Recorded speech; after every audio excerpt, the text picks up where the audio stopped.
All right, all right. Yep, you know what time it is. Monday night, live in the Counselor's Corner. I'm your host, David Lorenzo Glover, aka the Controversial Counselor. Joining me is my co-host, Herb Lewis, the Big Bad Wolf. It's gonna be a mini howl tonight. Ow.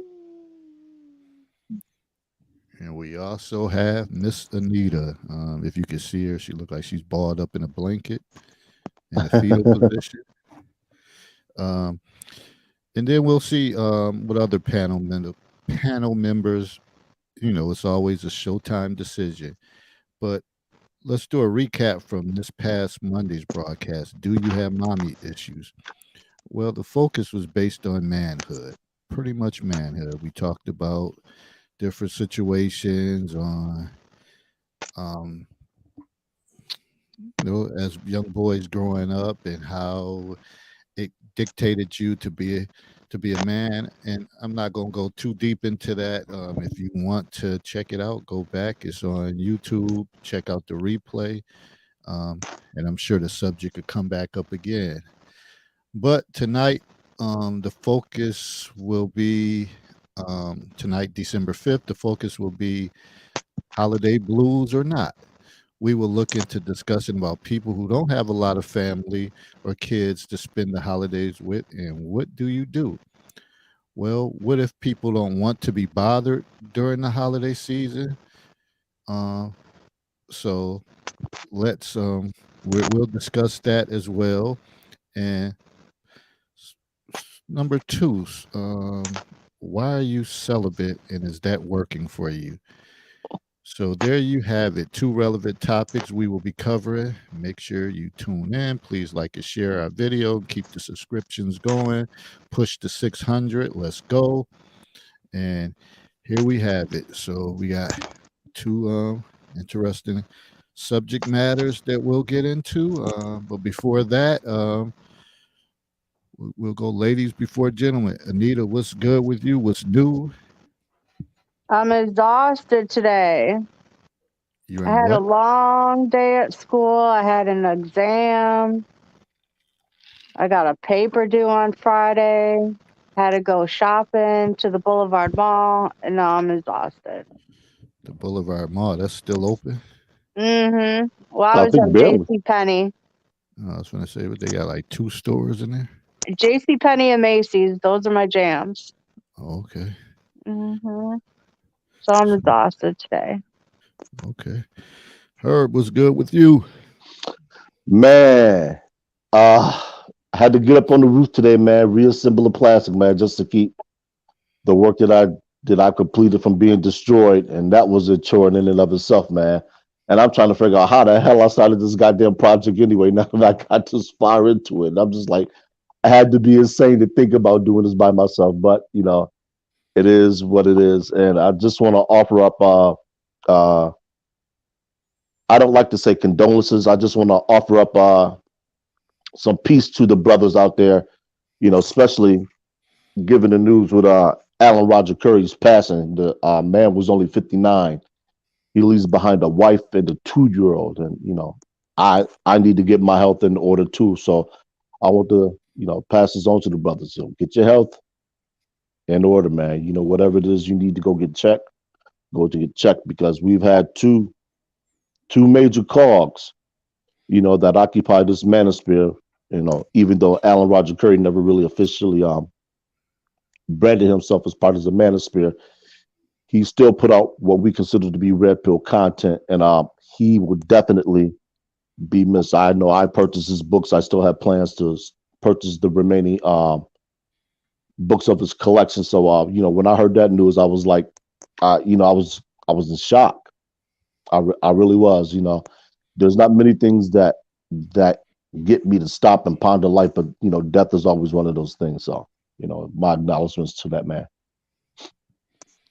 Yeah, and I'd like to give my sentiments as well. I read one of his books. Was it the Mode One? Yeah. So a lot of good insight into that book, and like you said, 59. That's just too young to go and it's scary when you think like, hey, when we're in our 50s, and you just never know. So we have to take our health serious, and any little warning signs, you have to jump on it, and by all costs. And without getting into too many details, even when I had went to physical therapy today, I had told my physical therapist about, something that was bothering me, and then she we talked, and she's like, you need to call your doctors. It's not an emergency situation, but just to be safe, you want to do that. And sometimes when somebody says it's not an emergency situation and just call your doctor, sometimes you tend to like, oh, put it off, and or you get caught up in your day-to-day things, and then next thing you know, shit can change fast at this age, real fast. So I'll definitely be making that follow-up call tomorrow, even if I have to shut my door, put a sign up, and make sure I take care of that, because I ain't trying to go out yet. I got too much Yeah, shit to do it's, to go yeah. out. Regarding, just to answer a question from the chat, regarding the cause of death, I don't know if that's been released yet. Um, I'm not sure, so I'm not going to speculate one way or the other. I'm just, like I said, I'm just going to acknowledge the fact that he has transitioned. But other than that, we can move right into this subject matter, and, titled it Holiday Blues or Not, because, a lot of people are festive during this time. They can't wait to spend all their money, can't wait to keep recycling, buying kids the same stuff over and over. And, you know, and a lot of people may come with this approach like, well, when you were a kid, you got Christmas stuff, and yeah, I did, but when you know better, you do better. So now, as someone older, you realize, like, I'm not putting everything into this. It's one damn day, and I'm not about to spend all this unnecessary money just behind that, and it's something that you can do throughout. And as parents, when we change our thought process, and if you don't um, get your children involved in that mindset early, they don't even think about it like that. They Yeah, don't even think about it like that. It's just another day. But when you continue to push it, oh, this is my favorite time of the year, and it's not wrong to be happy during that time. But shit, every day, every time should be your favorite time of the year. Every time, you should have that excitement. You shouldn't have to wait to the end of the damn year. You should have that excitement throughout. So again, some people are festive, but then again, some people, they struggle during this time. Uh, and one of the things we said, if you don't have a lot of family, or you don't have any children, what do you do to get through this time? Because it seems like it's a stretch that goes on from Thanksgiving to pretty much New Year's Day, and that's a lot of time to be in celebration mode when you really thinking to yourself, "I can't wait till this shit is over with." And panel, what are y'all thoughts about the holiday season? I think uh, it's fun. I mean, everybody is like, not everybody, but it's like a commonality in our culture that people are having more goodwill and being like nicer to each other, I would say. Plus, there's all the deals with the sales, and I love to get a good deal. And to be honest, I don't have any kids. I don't really have any like best friends here. My friends live, all over the world basically. My army friends, they were my family for so long. And my mom, she don't really care. She was Jehovah Witness for ever since. So she doesn't really know. I mean, she said she's getting old and she don't care.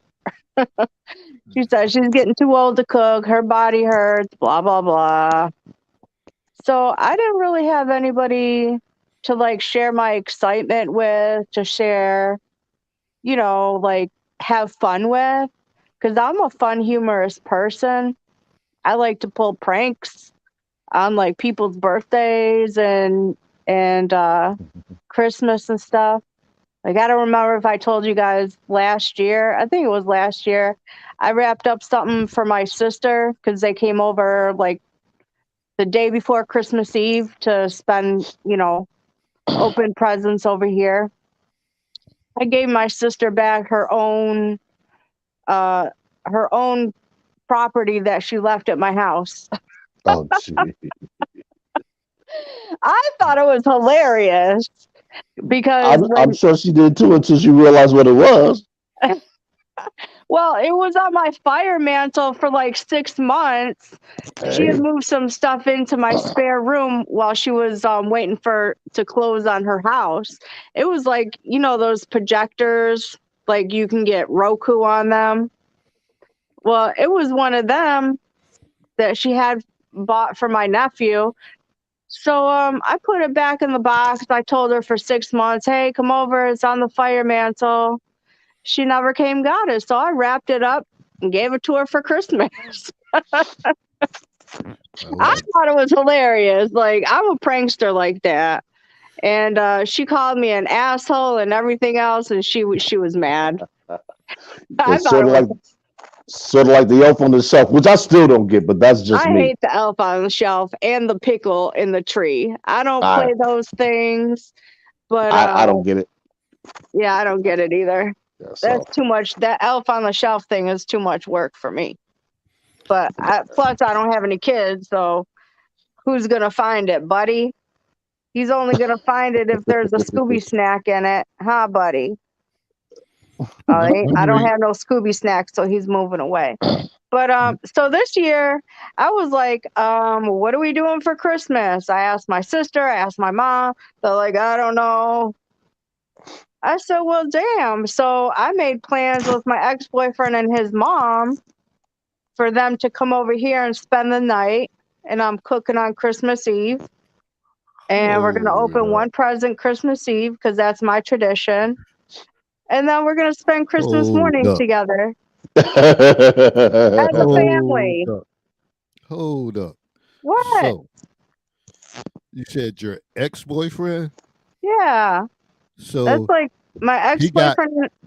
He got demoted to friend zone, and he's deciding to come spend a night for Christmas over his ex house, him and his mom. Yeah. Get the fuck out of here with that. I'm serious. That's like them two are the closest people I have to family outside my real family. And my real family, my sister lives 30 minutes away. My mom don't want to do nothing. So I said, to hell with it. I'm going to cook Christmas Eve dinner. And we're going to, me, him, and his mom are going to spend Christmas as a family. Shit, why not? Okay, all right. It's a couple comments I want to read. Dr. Anwar said, and for whatever reason, it's hell on romantic relationships. I can get into why that is. Well, go ahead, drop it. Okay. Drop your beats, Herbert. Well, it's not for me personally because I don't celebrate holidays. I make that known up front. I don't. We already know that. Aside from Thanksgiving, the holidays hold no weight in my life. Absolutely none. And granted, my mother died 2 years ago, a few days after Thanksgiving. That's the only holiday I actually even look forward to, mainly because I'm getting together with people that I haven't seen, mostly my brothers, because they're traveling. One from the Midwest, one sometimes comes up from downstate New York. But there's an expectation, especially from a lot of women, depending on if they've been in long-term relationships, to receive something I don't necessarily want to say expensive, but to receive something tangible, if you will. And look at all the holiday commercials. Holiday commercials are geared towards two demographics: kids and women. Rarely, if ever, do you see any holiday commercials that are geared towards purchasing for men. Oh, I get men like a lot of things. No. It's not whether you get them something. It's what the advertising is geared toward. Oh, okay. I get it. And that's what a lot of women are looking for. The women are, by their nature, I want to make this clear. We're looking Women, for the ring. no, women are consumers. Doesn't matter what society you go to, women always use more than they contribute. That's their nature, mainly because they're Wait, birthing can you children. make that more clear? Women always use more resources, Like what? more name an item. They consume more food, especially when they're gestating, because they're eating for two. And I'm not saying it's a bad or a good thing. It's just the nature of females. Think about it. Who is more likely to be allowed into a country if they're destitute, a female or a male? If they destitute, they have no money, they can't build anything. I'm sorry, not that they can't build anything. They can't contribute immediately to society. Why I'll would it give be you women? I'll give you a hint. Who's more likely to cross the border illegally into this country? Why would it be women? It wouldn't be. It would be men, Okay. because men are going to gather those resources and send them back home. This is why you see a lot of young immigrants coming up, especially when they have those caravans. You're not going to see too many women unless they're pregnant. Why? Because once they get here and have that child is immediately a U.S. citizen. That's why there was all this clamor. And I don't want to get into politics, but this is why there was all this clamor about DACA, which is the deferred arrival for childhood status. I can't remember the other one, but that's why all this talk was surrounding it. Like I said, that gets into history and politics, and I don't want to deviate that far to it. But that's one of the reasons why, is because women are consumers. Men, for the most part, they don't give a damn about Christmas. They're more content with seeing the people they purchase something for happy, if that happens. But this is why I set that pace up front, that I don't celebrate holidays. So don't look for anything from me from Valentine's Day, Christmas, Sweetest Day, whatever it is. Don't look to me for it. Okay, I'll look to Shadow for it then. Saddle, Chip, Lucky, Paul. That's why you have to have the I'll look for some Valentine. pizza and wings. Hey, Anita, stop with the food stuff. I'm trying to make a point. Why are you doing about the damn food? Whatever. Pizza I'm and hungry. wings. That's why you have to set the standard for Valentine's and Christmas. As women always try to dictate, certain times that they have to do things with men. 0 to 3 months we dating, $25 limit. 3 to 6 months, maybe 50. Year and over, 100. And that and that's that. So if you're in the initial stage, you might get something for $25.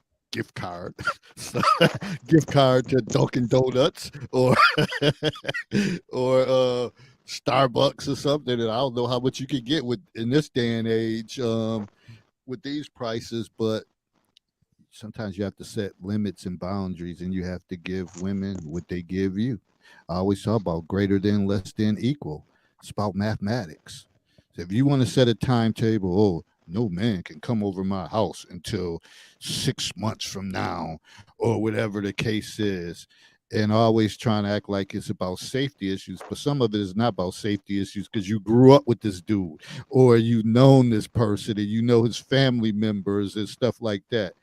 But women try to come up with those, then men need to start thinking about, nope, I'm setting boundaries and this is how it's going to be.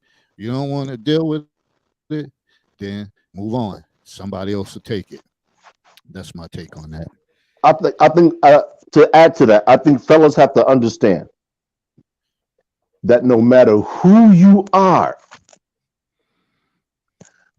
you are desired by somebody. I'll say that again. No matter who you are desired by somebody. Now, the question becomes, can you find that individual? And can you two be compatible enough to make it work? Because we hear all this nonsense about, you know, acknowledgement to Alan Roger Curry, select, non, so actually that's wrong. Select, non-select, alpha, beta, and there's some other terms that I won't get into. But the thing about it is this. Yes, there's going to be a group of guys who command a lot of attention from women, be it based on their looks, their status, their economic standing. Absolutely. So don't go swim in that pool. Go find a pool of women that want you. And when you find that pool of women, find the one that you want that's best suited to you. Find the one that's going to walk to your drumbeat. And I think far too often, a lot of guys, for whatever reason, be it easier access to sex, they don't want to work as hard, whatever the case is, they're willing to settle for women that for them are not optimal to what they want. So, that's why that whole phrase happy wife, happy life started to kind of creep up, even though that has its connotations that more align itself with not being destroyed by divorce. You have a lot of guys now who they're not married, but they're not with a woman that actually they're content with, just because they want the easier access to sex. And I tell people there's a price to pay for that. If you want easier access to sex and you got to deal with a woman that's always nagging you, always after you for something, then you know what? That's the price you pay. Either you do or you don't. Like David said, equal to, greater than, or less than. Me, I'm willing to forego that for peace of mind. People always tell me, when I'm at work and I tell people my age, they say, you don't look like it. I said, there's two reasons. One, But you don't I look don't like have, what? I don't look like I'm 50. Mm. I said, one, I don't have kids. Two, I've never been married. Now, that's not to say that having children is a bad thing. I don't want to put that connotation out there. And I also don't want to say marriage is a bad thing, but marriage to the wrong person can be debilitating. Having kids with the wrong person can be lethal. I saw a brother who's probably my junior by about 8 or 9 years, had so much gray hair that I didn't realize who he was. He's like, yeah, man. I said, holy shit. He said, man, these kids are driving me crazy. And I said, I bet. We start to look at the way, quote unquote, families are constructed now. Rarely do you see mother, father, and children living under the same roof, going through the same pressures, if you will. In other words, when I say pressures, I'm talking about something needs to be done. Kids not doing well at school, took a reduction in hours at the job, all that stuff. That burden a generation ago was shared. Now it isn't. So whether it's the mother taking on all the burden of being an unwed mother, or a divorcee raising the kid under one roof and the father only being there sometimes, all that is shared now. So it becomes taxing on the mother. It becomes taxing on the father. And the person who pays the highest price is the kid, but we don't recognize that until a kid starts to act out. That's why the first place they're always looking is in the home. They say, well, how stable is the home environment? Because that's a paramount for a kid. That is paramount for their mental development, their psychological development. And for me, mental and psychological are not necessarily the same. Anchor babies is a little something. Anchor babies is a little something different, though, Naomi, and I'll tell you why. Anchor babies for some can be a way to hold on to a person. I'm just speaking about people that have kids, whether they planned on it or not, and things go awry.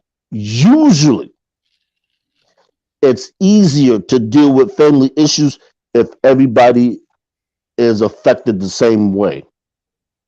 Case in point, I live by myself. So if I have a reduction in hours at my job, nobody's affected aside me. So I don't have to worry about my son coming to me and saying, and this is posted in the counselor's corner. I don't have to worry about my 10-year-old son coming to me and saying he wants a pair of earphones for his I think it was a home entertainment system. I can't remember if it was a PlayStation or one of the other ones. The mother said no. The young boy, he was only 10, went and got her firearm and shot her in the face and killed her. Oh yeah, that story. That's Yeah, crazy. those type of things, those situations are mitigated because everybody's going through that. So nobody goes through that alone. It's the old adage of quote unquote misery likes company. If everybody is there to share in the grief process, you have somebody to lean on. And when we look at the holiday season, we see a lot of aging people don't. They have nobody to turn to. And this is why Anita's doing what she's doing. I commend her for that. There's absolutely nothing wrong with that. It might sound odd, but hey, get in where you fit in. Well, you take your ass over there with them, Herb. Honestly, I'll be working Christmas. I'll be working Christmas Eve. I'll be working Christmas Day. I'll be working New Year's Eve. I'll be working New Year's Day. I don't celebrate, so I would be a wet blanket. So I'm What do you mean? I don't celebrate holidays. I know. Oh, I swear. I would still get you something though, even Yeah, though but I don't celebrate. but I wouldn't be looking forward to anything. And that's what I try and always. The day I look forward to is the 10th. Why? Because that's my birthday. So if somebody's going to get me something, make it December 10th. It's 2 weeks before Christmas. I'm good. So you hear it. You hear it, I'm Anita. throwing Herbert a whole party. Yeah, that's that. I mean, it just happens for me that it works out. And I'm like, my birthday's in December. Yeah, Christmas, no. December 10th. Give me something for December 10th. Doesn't matter what it is. I'll be eternally grateful. But when Christmas rolls around, for me, it's just another day. And usually I'm coming home from work because we have a sign-up sheet. It's strictly volunteer who works, and me and my coworker, we have it set up. I'm off Thanksgiving. He works off Christmas. I work Christmas Eve. I work Christmas Day. I work New Year's Eve. I work New Year's Day. I haven't been out on a New Year's Eve. Gosh, in like 20 some odd years. Because it's not like it was when we were younger. I remember Christmas Eve in Niagara Falls. We were beeline to the Pleasure Dome. and that place was full. Mm-hmm. I'm talking about 1,500 to maybe 1,800 people, to the point where if you went there with somebody and you lost them, you didn't find them to the end of the night. If you found them at the end of the night, especially if they hook up with somebody. Right? Wow. Oh man, listen, I remember, and you had to get there early. I'm talking 10:30 early. None of this colored people time. You had to get there early because if you didn't, you didn't get in. And I mean, this is, and see, the reason why I reference all of this is because I met somebody from Toronto, and like I said, this is back in like the mid '90s, and she was telling me about the spot on Sherbourne, downtown Toronto, Sherbourne, named Phoenix. And she's like, man, they play disco live the air Sunday nights. You got to come up there. And this is back, when we had our cruise. I was like, yo, man, I'm at home, girl. She said, yo, she came through. She gave me the number. She said, yo, I need to come up there and visit.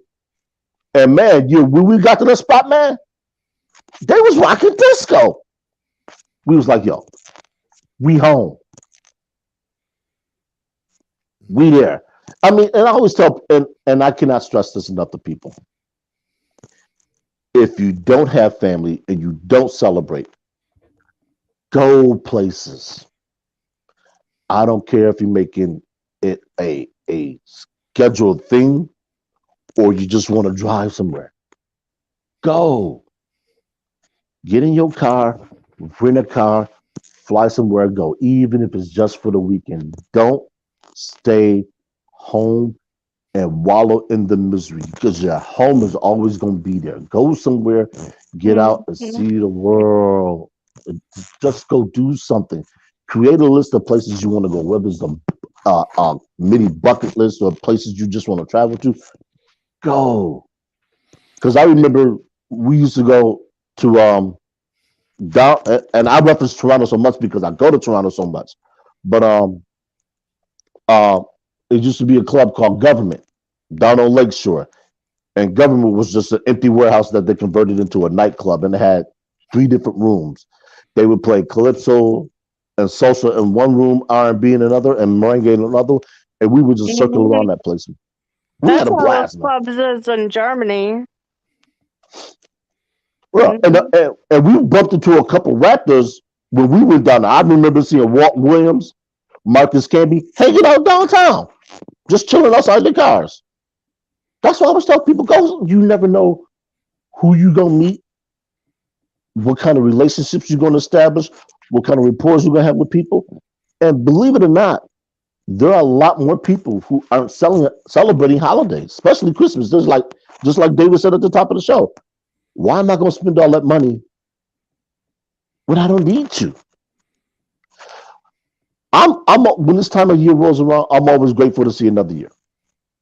So all I ask for is good health. I don't ask for anything for anybody else. It's for me, it's a liberating feeling. It's just like, you know what? And, I'm here. I'm alive. I'm healthy. and that's one of the things, like you mentioned, it says, you got to, and I think Lewis has said, create your own tradition, start your own, to change tradition. Got to get away from some of the old traditions and move on to different traditions. Whether it's you have a family and y'all decide to take a vacation and get away for Christmas and do different things like that. But you have to be innovative because as our matriarchs and old elderly people pass away, then it's time for other people to take the torch and say either we can keep this or we can create some new like a new environment. But that's something that you may want to do, and you may say, well, I'm going to take a vacation and get away, or I need to work on these Mhm. projects, or whatever the case is, so you won't find yourself constantly sitting around um, curled up in a fetal position, or looking at social media getting mad because everybody's posting their Christmas tree with you know tons and tons of gifts, but they're all the same empty boxes from before, but it's just about the presentation.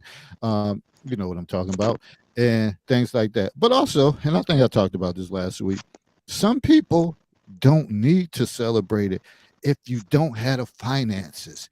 Yeah. If you don't have the finances, humble yourself and realize I can't be a part of this. Yeah. Because when you start calling schools and places like that, are y'all giving away stuff like that? You need to say, is this really a necessity? Uh, or look at yourself. Like, I'm the one failing my kids. Yeah. I'm the one. I'm capable of getting a job. Uh, but I choose not to. But now I'm depending on help from others to try to save face. Just don't celebrate it. Man up, a woman up and say, Mom ain't got it. Dad ain't got it. We can't Yeah. do it. We Right. can't do it. Simple as that. And then maybe they're hurt on their face and make you um, ball up in a fetal position and say, you know what? Tomorrow I'm getting up and I'm changing this shit. Mhm. But if you don't, then you'll keep doing the same thing over and over because people giving out handouts, and you keep milking it all throughout. And that's how you get through. And you say to yourself, you talk to your close ones that's in the same situation, girl, we ain't gotta worry about nothing, because St. John's Baptist Church giving out these toy drives and this and that, or the school, all you got to do is submit your name and they get that. I don't never have to buy nothing. Yeah. And, And some that's people, and that's how they that's live. real. Yeah, that's real. There are people out there who are doing that, and I'm not gonna knock them. They game of the system. If that's the way they feel they need to get by, go ahead and make it work. I'm not doing that. I was raised. If you want something, go earn it. But some people don't have that instilled in them. So another thing I like to do around this, and full disclosure, I listen to Christmas music any time of the year. I'll be at work in the middle of June, July, singing Christmas music. To me, music is meant to be listened to any time of the year. People say I'll be listening. It's not Christmas, okay? And you listen to Christmas music. No, I'm listening to music. It just happens to be Christmas themed music. We think about it. How often do you hear a person that's a Christian or some other denomination singing a spiritual hymn? I like Christmas music because it tends to be a little bit upbeat. I like some other types of music because they tend to be a little offbeat. I realize I am not the average bear, as Yogi would say, but it's people have to understand. Find your niche. And once you find your niche, don't be afraid to nestle in it. Far too often, people feel shamed for being who they are. They feel like an outcast. They're not comfortable in their own skin because when they were a kid, they were teased a lot or they just didn't fit into the group of quote unquote friends that they had. So go find another group of people. Go. The world is a big place. The United States of America is a huge place. It's the fourth biggest country in the world. Get you a People don't know passport. how they don't know how to find new people because it's the change. I mean, you can find new people by just enrolling in school, or like you say, her volunteer, or joining different clubs and organizations. They have all types of adult stuff like summertime, joining a volleyball team, different activities like that where you get to meet new people. A lot of people, they like, oh, we've been friends since kindergarten, and y'all still in the same both of y'all in the same boat, same situation, whatever. As you get older, you have low tolerance for people that's not talking about anything. Hmm. Everything they talk about is a complaint or a concern or gossip or negativity.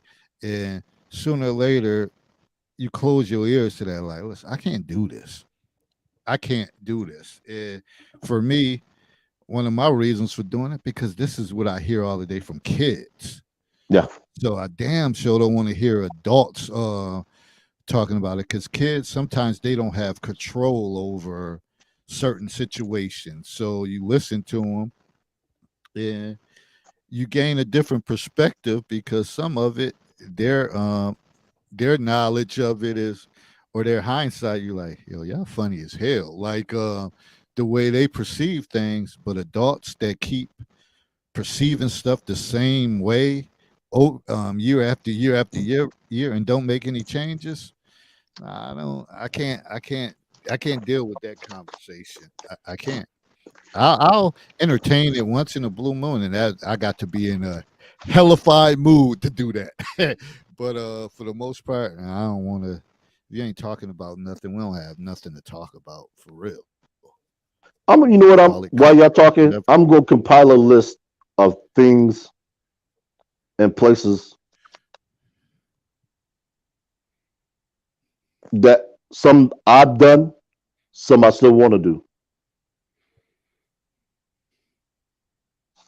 Just a couple things. When I said go places and visit, take vacations, How many of us have actually done New York City New Year's Eve? I went by myself, had a blast. My boy let me crash at his apartment. Salute, Chris. Hope you and the wife and the kids are doing well. And I had a blast. Met people from as far away as Switzerland. And I asked them, "What are you doing here?" They said, "Man, this is New York. This is New York City. This is the ball dropping." And I'm thinking, that's different. You got people that come from Europe. Now think about this. In Europe, you could travel from Portugal to Italy in about 8, 9 hours by car or by train. You mean to tell me you passed up London, Paris, Milan, Lipson, the French Riviera, Paris to come here? Yes, we can do those places anytime. Mm-hmm. And it was cool because it wasn't too cold. Sometimes New York City can get cold. Sometimes it's not too bad.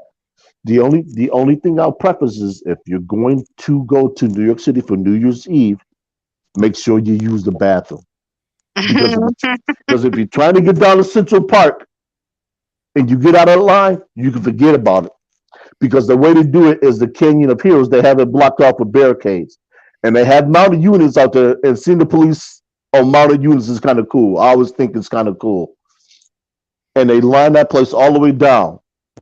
So, and I was out there. I got out there at like 6 o'clock in the evening. I got about 2/3 of the way down and didn't make it into what's called Times Square. Mm-hmm. So for me, that's cool. But here in Las Vegas, I want to do because I hear they close the strip down for New Year's Eve. Las Vegas. Las Vegas has always been an inexpensive destination. So as opposed to taking those thousands of dollars, and I'm not saying you don't have to spend money on people. I'm just saying if you find yourself, holiday blues and you want to do something, go to Vegas. So take them thousands of dollars you spend, book you a flight, get you a hotel, and go hang out on the strip. You ain't got to gamble. Go take in all the things there is to do out there. And while you're out there, Hoover Dam is only a 2-3 hour drive away. I've done both. I've been to Las Vegas. I've seen Hoover Dam. You can also go to LA. Go see the Hollywood Bowl. Go hang out at Venice Beach. Go experience Christmas with no snow. I've yet to do that. I got some people down in Florida. Go experience Christmas with no snow. I got a couple people down in Florida. They posted pictures with no snow and sand. I'm like, that's not Christmas. They say, man, listen, ain't nothing like 80 degrees being able to go out, sit on the beach and have a drink and just chill. I'm a snow person. I like my snow. I'm not so much in favor of the cold, but I like my snow, mainly because I'm a December baby. But I'm just like, you know what? That might be something I'll try once and give it a go and see how it is. But, another place I want to visit, Yosemite National Park. Go places, people. This is a big country. Even if you don't have your passport, go somewhere. Get out. Dr. Anwar said he has no desire to be around all those people in Times Square. Well, when I went to Times Square, most people, if you see me on here, know I'm a veteran.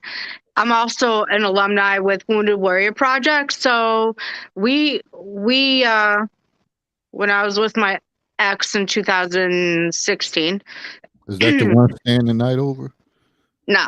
He moved to New York City, actually. He's got a girlfriend. He's got a new girlfriend. Anyway, so we went to New York City. We got a hotel, and Wounded Warrior Project was awesome. We had dinner at their headquarters, and then we got escorted down to Times Square, and they had a little barricade off just for us right up on the stage. So it wasn't like we had to trudge through people or anything like that. We had a blast. And then a couple times last year I spent New Year's Eve by myself and it was so peaceful. I was like, I don't have to deal with anybody. I don't have to be on edge. I don't have to entertain anybody. It was so peaceful.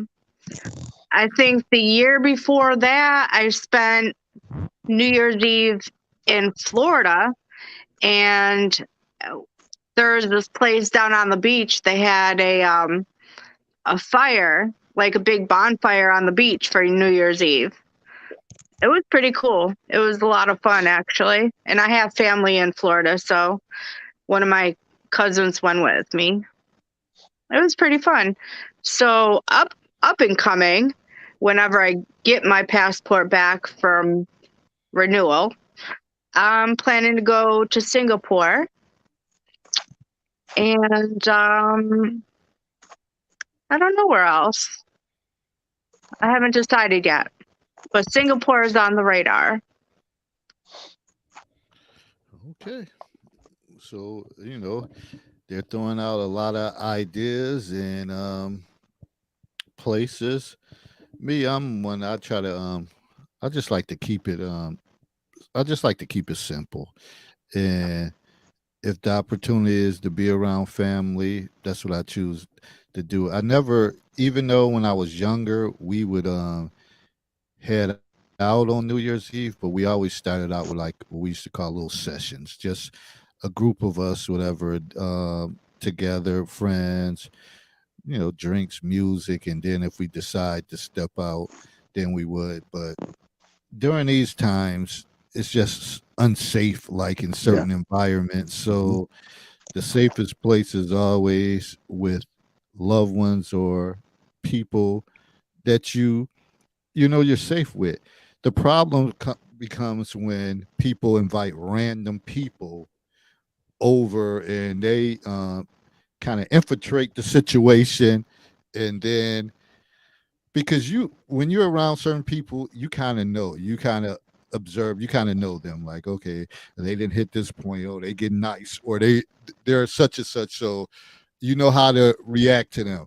But when you start bringing in random people, you don't know what the hell their move's gonna be, and that's why sometimes you have commotion and stuff. You're like, okay, how did this happen with this small group of people, and then somebody ended up shooting up the spot or whatever the case is. So again, I always say it's true to everything. Know your personnel. Know And your personnel. there was something you said earlier, Dave, that I think a lot of people hadn't really considered.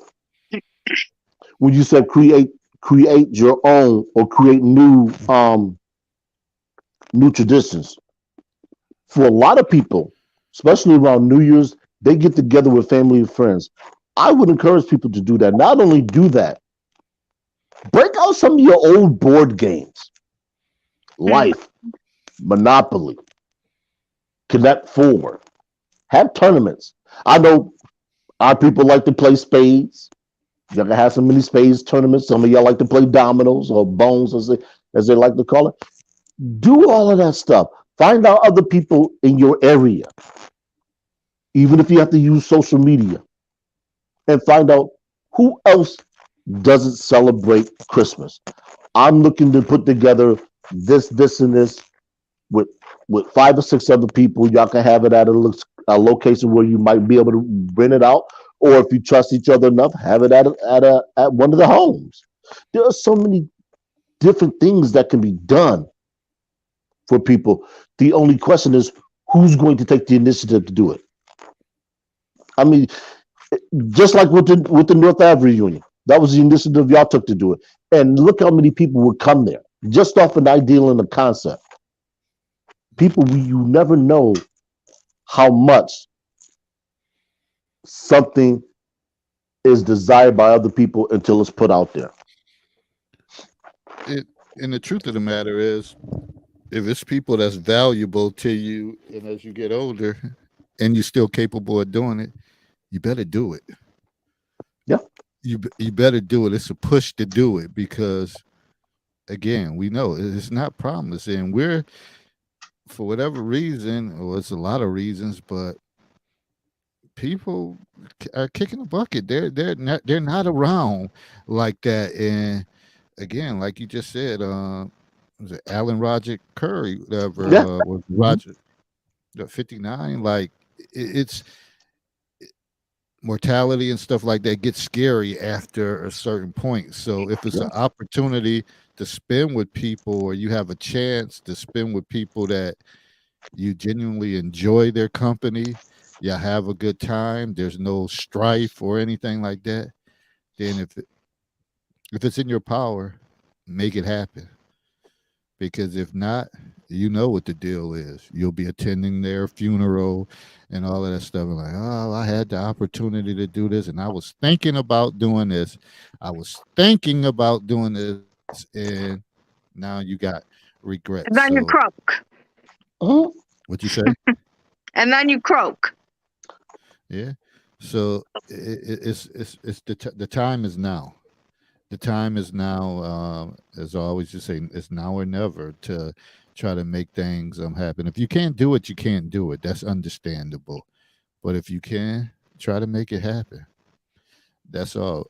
That's all. But just something for you to think about during this time, whatever, because it's not all good with everyone. So also understand that. And for the world of it, I know understand people being happy, but I just don't see why people still feel the need. I know because of social media that they have to have a play by play with everything. Yeah. Nothing shocks you or surprise you. You film, oh, people open up gifts like, oh my God. Stop.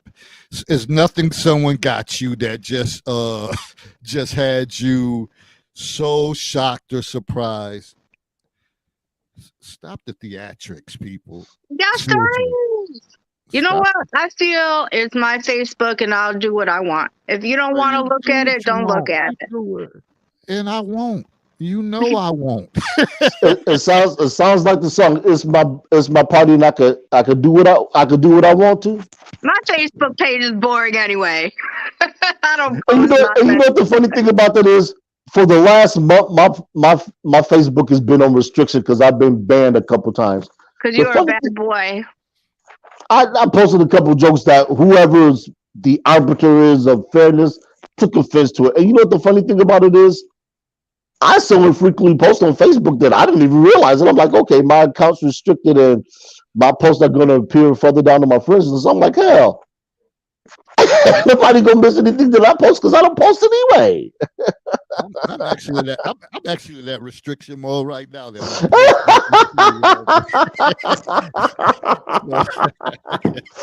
I'm like, hell, I post once a week.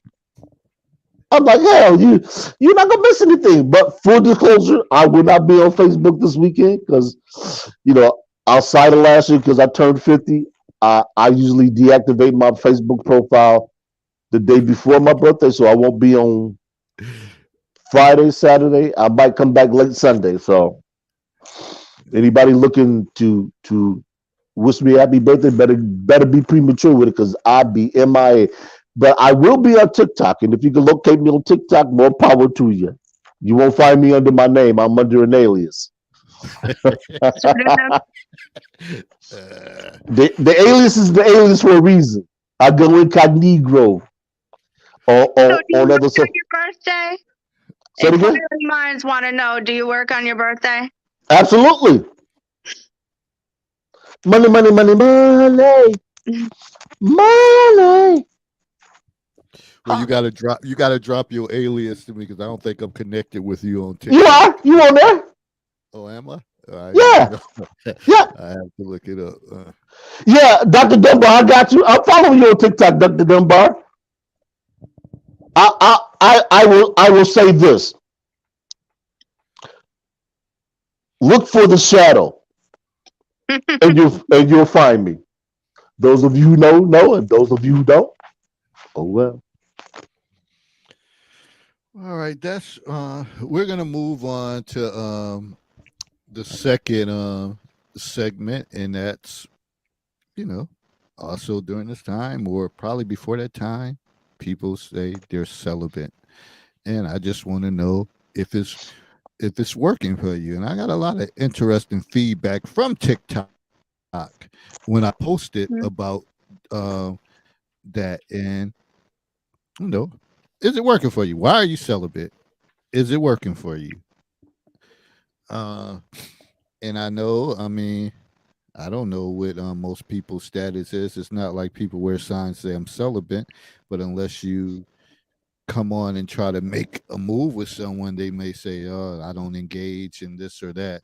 But it was interesting. And I could tell you one of the latest. It was a guy I had posted the promo to this show, and he has said that pretty much that he's celibate right now, and he was like he doesn't believe in pagan holidays, but then he said it'll take. He said he has a 1 to 7,000 chance to find a virtuous woman, so he's leaving it in the hands of God. And one of my boys said that's the problem right there, leaving it in the hands of God. And Shaughnessy, Shaughnessy, she said she was coming over. She might have got called in. She said, "Well, did you look at his profile picture?" So, again, and I just said, I wish him well. But I was like, damn, if everybody thought like him, I got a 1 in 7,000 chance. I'm glad I'm not out here hunting like that because damn, it seems like it's slim to none. If that's the way you're viewing it. But leaving in the hands of God to find someone, you keep waiting on that. Keep waiting on that. And a lot of times you don't hear guys say that because they know we're the hunters, and if you want to, you got to go out there and get what you want. And ladies, sometimes you want to be pursued, but sometimes you might have to meet somebody halfway or show some type of interest for somebody to make that move. So y'all sit around and y'all all hold I hands. agree. Y'all hold hands and say y'all gonna wait and somebody's gonna Prince Charming. Y'all has to be 70, 80 years old waiting on that same individual. Keep up that belief and let me know how it worked. Yeah, That's they were, That's going to be the extinct of the human race. actually, That's no. headed towards that in about 40 to 60 years, anyway. Actually, I'm going to disagree. Western culture will be like that. This is and I hate to bring up this topic, but it needs to be spoken about. This is why Caucasian men have been engaging with mail order brides, and they've been doing this for 30, 40 years. It goes undiscussed, and this is why a lot of men, and it's being popularized. I want to make that clear. It's being popularized by black men is the passport bros. For those of you who are unaware, there's a little bit of kerfuffle in the manosphere. Actually, there has always been some discussion, particularly in the black manosphere, about men getting their passports and traveling abroad for either consensual sex with other women or to find women that are more aligned with traditional marriage roles. So that's out there. Men are doing this, and on the low, women have been doing something similar for, if not as longer than men. Now, I can't remember the book that shout out an acknowledgement to the Green Gorilla. I can't remember the book that he cited that it was based on, because the movie Waiting to Exhale, no, I'm sorry, I think it was either Waiting to Exhale or How Stella Got a Groove Back is based on that. So a lot of, and Julian just said that he has his passport, I believe he. So a lot of men are eschewing what Kevin Samuels affectionately referred to as modern women, and they're going, and like I said earlier, they're going to find their tribe. They're going to find where they fit in. They're going to find something where they are somebody's dream. I tell people this stuff for a reason, because I realize that a lot of our listeners don't frequent any manosphere content. They're not aware what the manosphere is, what the manosphere talks about. They think the manosphere is comprised of misogynists. Oh, they hate women. Oh, they talk about Andrew Tate. They talk about Kevin Samuels, even though he's transitioned. They need to be deplatformed. Men don't need to be hearing that. Why? Because men all of a sudden now are saying, okay, if we're going to be equal, if you're going to work and you claim you don't need a man because you're able to provide for yourself financially, if there's a problem, you call the police, fine. We're going to pick up our pickup sticks and we're going to go play pickup sticks with somebody who wants to pick up our sticks. Men are getting to the point where they're just saying, okay, you know what? We're going to vote with our feet. We're not going to listen to you complain about us not being tall enough, us not making enough money, us not taking you to expensive restaurants. You want to do all that? Do it yourself. Go by yourself. So let me ask you this. So what is what's the difference between abstinence and celibacy? I would say Now, this the from Naomi. reason why an individual is making the decision that they're making. You have some people who are abstinent because they've done so much damage, and I'm using the term damage very loosely. They've done so much damage to themselves because they were reckless sexually. So whether they contracted a disease, or they've been dealing with people that they can't get rid of, or they've been dealing with people that are stalking them, they have had to take out restraining orders, so they can't trust themselves anymore to engage in sex for the sake of just having sex. Me personally, I think that's bullshit. well, I'll explain it to you like this. You have a lot of men who have just been randomly sleeping with women to the point that their name, their reputation is tarnished. Okay, Tarnished I can see that.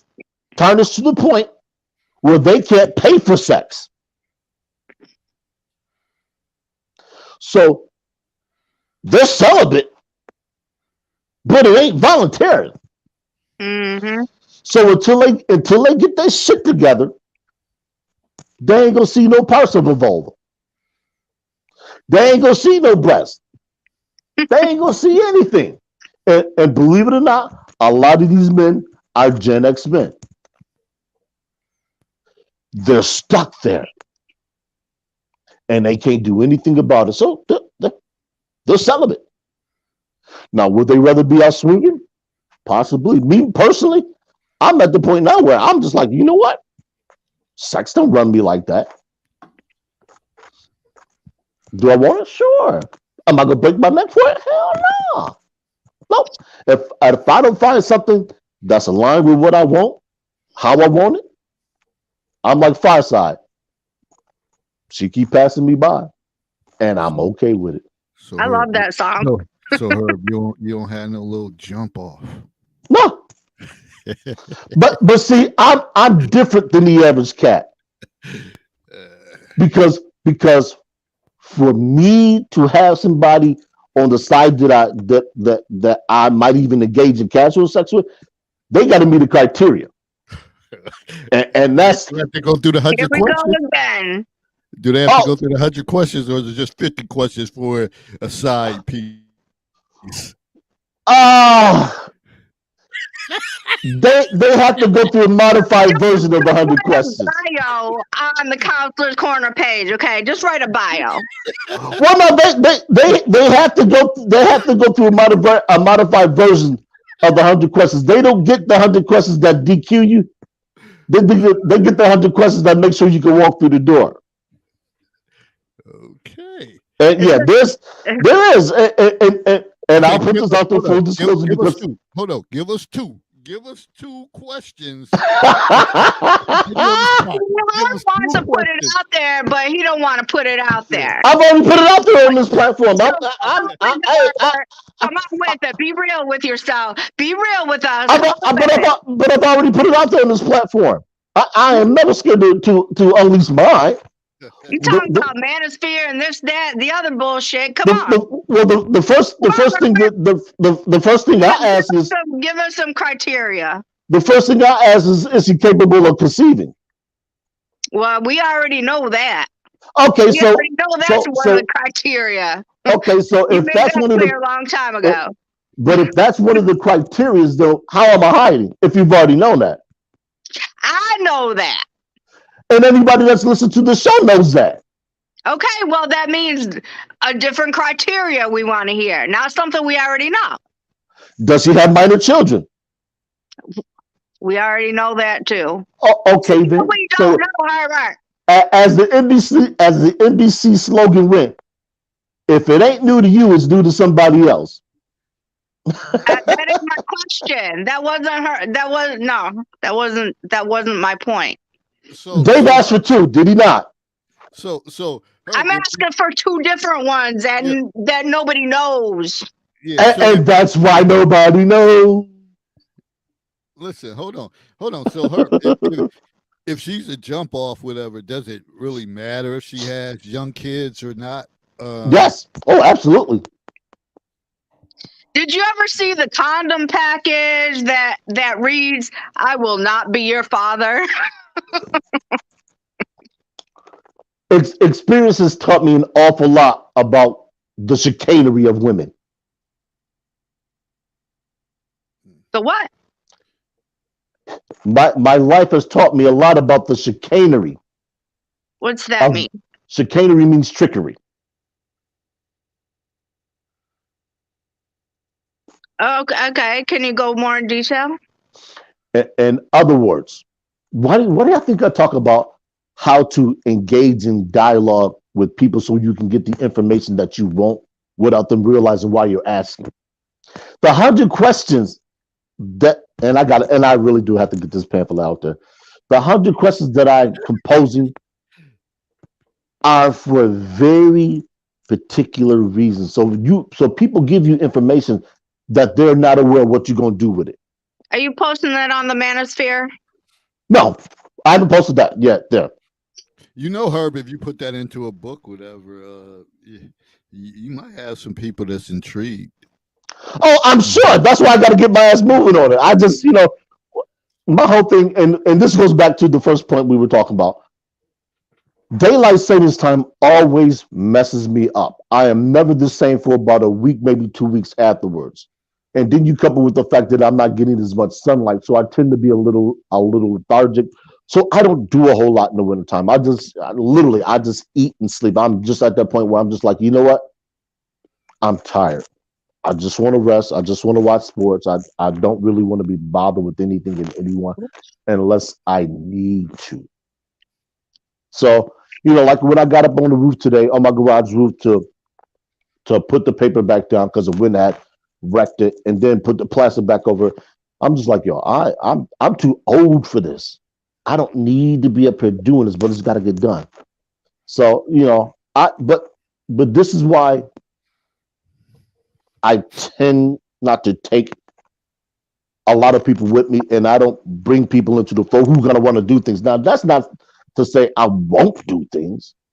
That's just to say if I'm going to do them, they have to be planned. Like, I love to go ice skating in the wintertime. And this is something about New York City. I didn't get a chance to go to Rockefeller Plaza to go ice skating. Or I can't remember, the Radio City Music Hall.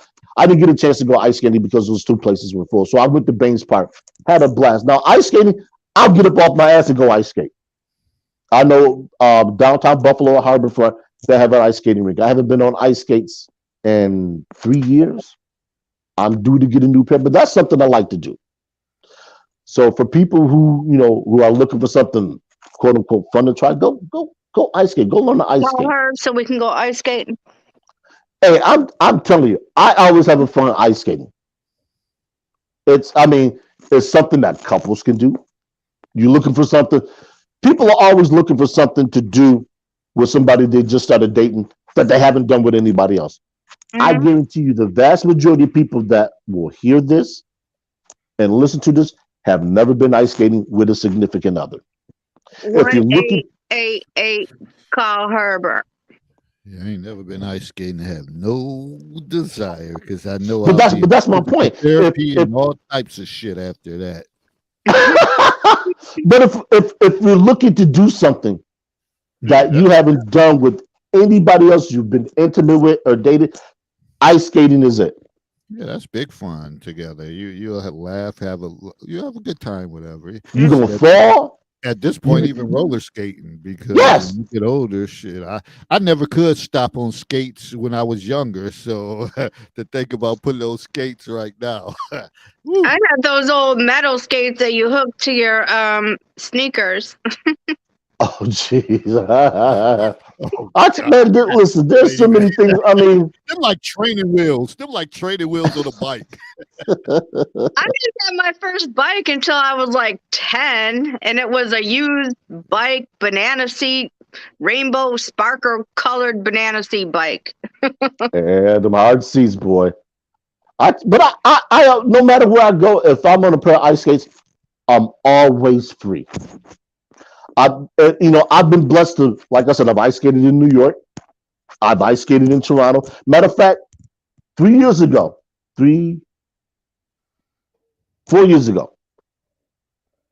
made plans to go up to Toronto. And I actually went to Toronto as a tourist. I didn't go up there with the intent to go to a baseball game or any other sporting event or caravan. I actually went and did the things that tourists did. So I went up into the Skyline Tower. Now, I can't tell you how many times I actually been to Toronto and never had been up in the Skyline Tower. Never. I actually finally went all the way up to the top and I got to where the overhang is, and I looked out over Lake Ontario and I was like, yo, that's crazy. Because you could actually start to see the curvature of the lake. And I said, somewhere on the other side of that lake is where I live at. Sat on the glass floor they have and looked all the way down. I said, that's cool. Just went and literally just went and hung out. And I had a grand time. So can we get back to the topic, because Naomi the marketer wants to get back on topic. She said, I was celibate for 3.5 years. My walk was spiritually based until it wasn't. You want me to translate that for you? She found a pickup stick she was willing to pick up. And Melvin pulled up. And I ain't mad at it, but that's the thing about it. And this is when I was talking about celibacy is a religious standpoint. No, there's different. No. For her, it was. There's different perspectives of what celibacy is. No. For her. No, yeah. Hold on. I believe everything I read on the internet. Hold on. On Wikipedia. Hold on.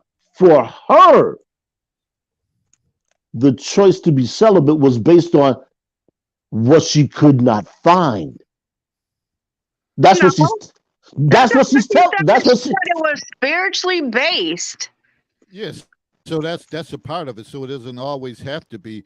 Sometimes it could be just, I'm just tired of dealing with people, so I'm not having sex till I find someone. But if you decide, okay, you start getting into your spirituality and it's and you follow that, and it says you shouldn't have sex until marriage and all that stuff, then it's different for different individuals. So that's what we're trying to talk about. Why are you celibate? Is it working for you?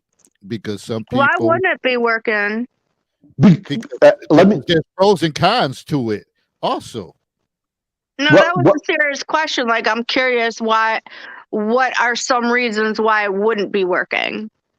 Okay. For someone. Man, this is something that BGS could really break down. I wish he was here, but I'm gonna try to do it along the lines of what he would do. It's something called a womb imprint. And the same thing holds true for men. A what? A womb, WOMB. Womb imprint. Okay. This is not scientifically based because science hasn't really touched on it. Hmm. But the theory is that the first few people that we have sex with, whether you're male or female, they imprint on you psychologically the type of individual that you're going to be sexually attracted to. Mm. A lot of Nah. I'll, Go ahead. I'll post a link in the group where he discusses this. But a He lot can of discuss it all he wants, but it ain't true for everybody. Okay, let me put it to you like this: how many of us who are not virgins have a physical type?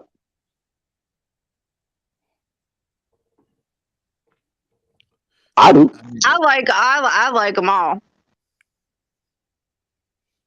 So you don't have a physical type that you're physically aroused by.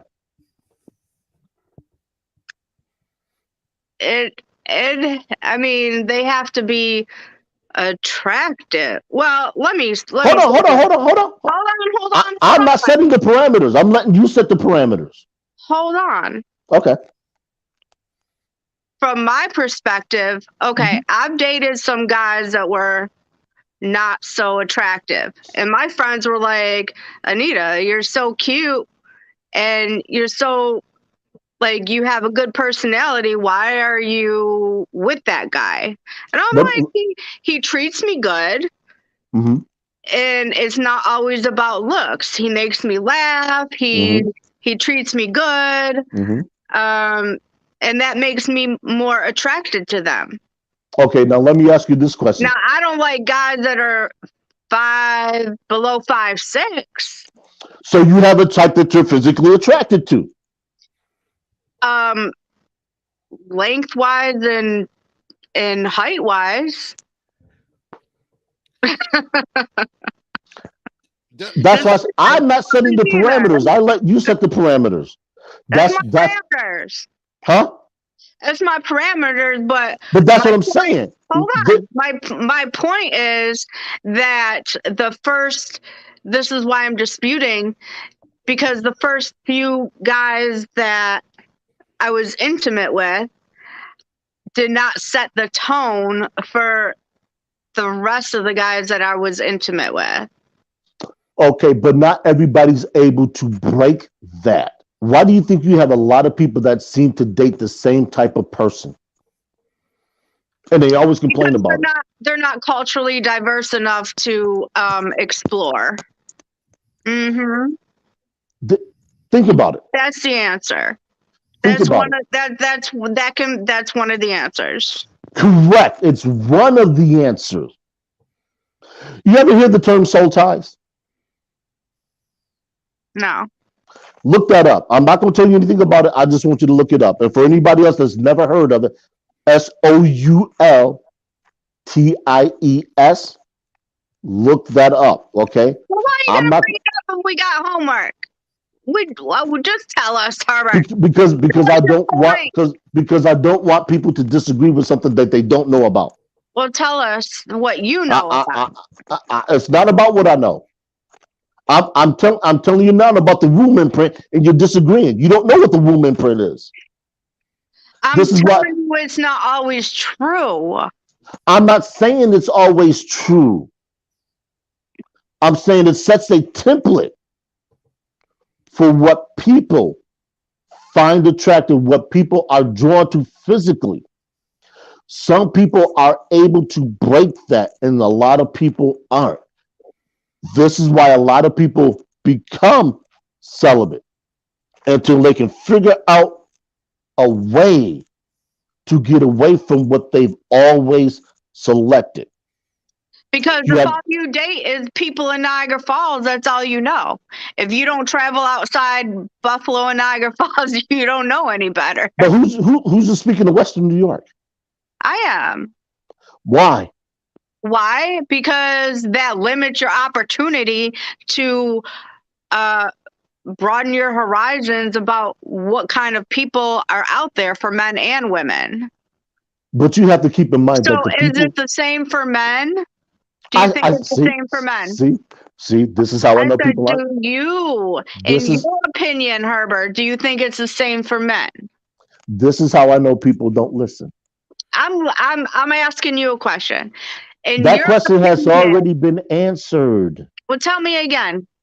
I said it goes for both men and women. Okay, well, maybe I didn't hear that part. You know, I can't You're hear not, out of this ear. but you, I try and speak clearly. I try and speak slowly. Sometimes I repeat things so it's heard. The womb imprint goes for both men and women. Okay. Let's see. And What does I've Marcia said have this to about say? myself. I'm I sorry, say that usually again. go by. I'm reading Marcia's comment. I Oh, usually go by the chemistry between us. I am not the type of woman who will hop in bed with any man, whether I am sexually deprived or not. Okay, but that's a good but point. that's the discipline that people develop over years. Let's look at it like this. No, I don't think over years. All right, let's In look at it like this. my opinion. Okay, I'm not trying to disagree with your opinion. I'm going to give you a different perspective. Like when There's I a, was in college before, I was focused. I didn't have time for that. I'm in college now. I don't have time for extra drama or stress or distraction. It's the end of the semester. I got papers to do. I ain't got time for all that mess. I ain't And, got time to change my sheets every day. and one of the things is sex is a distraction to people. You're goal Mm-hmm. oriented, so you may decide to say, "Oh, I need to be celibate during this time, whatever," because if I get sexual with someone, it's a distraction. You And then may I'm gonna want want them, it and they like may want them. 2 times a day at least. let me read what Naomi the marketer says. This is a female now. I think there is absolute truth to the soul ties, and that did have a lot to do with my celibacy. That's coming from a woman. Now, the reason why I say these things is because they're not mainstream understood or even known or discussed. So when I bring something new here, I always tell people I am not a subject matter expert. I talk about these things because I realize that a lot of people have never heard of this stuff, like the womb imprint. A lot of men have a physical type, whether she's curvaceous, whether she's thin, or whatever the case is. Now that could be based on cultural, sexual experience, or any other set of parameters that man has been exposed to. It can also be psychological, that man has been pre-exposed to something that lends him to searching out a particular thing. Case in point, a lot of black men don't like women that don't have curves, but we have been culturally conditioned to like heavier women. The song that Sir Mix-a-Lot, Baby Got Back, that's not a mistake. That's telling you about the culture that black men have been exposed to. That's why I have dated a lot of black men, because they appreciate my curves. Well, white guys don't so much. They like the Barbie doll, like typical woman. I never want to be a toothpick. Even when I was 115 pounds, I was curvy. But let me tell you why that's not necessarily true, and it's a stereotype that's been perpetuated. Queen made a song. Now, Queen is a rock group from like the 1970s, 1980s. They made a song called "Fat Bottom Girls, You Make the Rock and Roll Go Round." Yes, I've heard it. I'm old What do you enough to think know that's that about? song. Say it again. I'm old enough to know that song. Oh yes, most of the people are, but for the people that don't follow rock, they don't have an idea who Queen is. Okay. The only way they can identify Queen is the song "We Are the Champion." Other than that, they don't know who Queen is. They think you might be talking about a chess piece or the Queen of England, may she rest in peace, or something else. Believe it or not, yes. Don't forget about "We Will Rock You." Yes, the other one, yeah. So I mean, contrary to popular belief, there are Caucasian males who like full-figured women, and this goes back to when European traders were infiltrating the African continent. A lot of them got with women because they say, "Hey, look, this is something new. This is something I like." Why do you, Not to be ugly or rude or anything, but a lot of times when I see a white guy with a bigger girl, like I'll say bigger than me, like a size 20, like a plus size, they're both ugly in my opinion. I'm not trying to be rude or like conceited or anything. but you know what that's called? They found a group that they are somebody else's prize. Yes, Sometimes I it's the way you understand carry that, it. but what I'm saying is, for my level Mhm. of guys, generally they don't appreciate my curves. Black guys usually appreciate my curves a lot Cultural more, conditioning. so they are more attracted to me. Now, guys that are not attractive to me, like they might be a 1 or a 0 in my opinion. They might be more attracted to my curves, but I'm not. Because you have a physical type. I mean, You can't run from it. It's embedded. Let me say one thing, and I want to bring Dr. Anwar in here. So when you say I about can't hardly hear you. Are you on YouTube? can you hear me? I could hear you better before, like when the show first started. Can you hear me? Yes, So can you hear me? I can hear you. Not as So- good, but I can hear you. So when you when you talk about that the imprint, first guys, sometimes when you have your first sexual partner, it's not someone that you really wanted to. It's Yeah. it's kind of like to get a notch under your belt, like, okay, my boy's been doing it, and now I have an opportunity. So let me To get a body count. yeah, let me start my journey off, because other than that, I'm gonna always be clowned, and this is not a person that I'm really attracted to. So I wonder how that plays as a factor into that.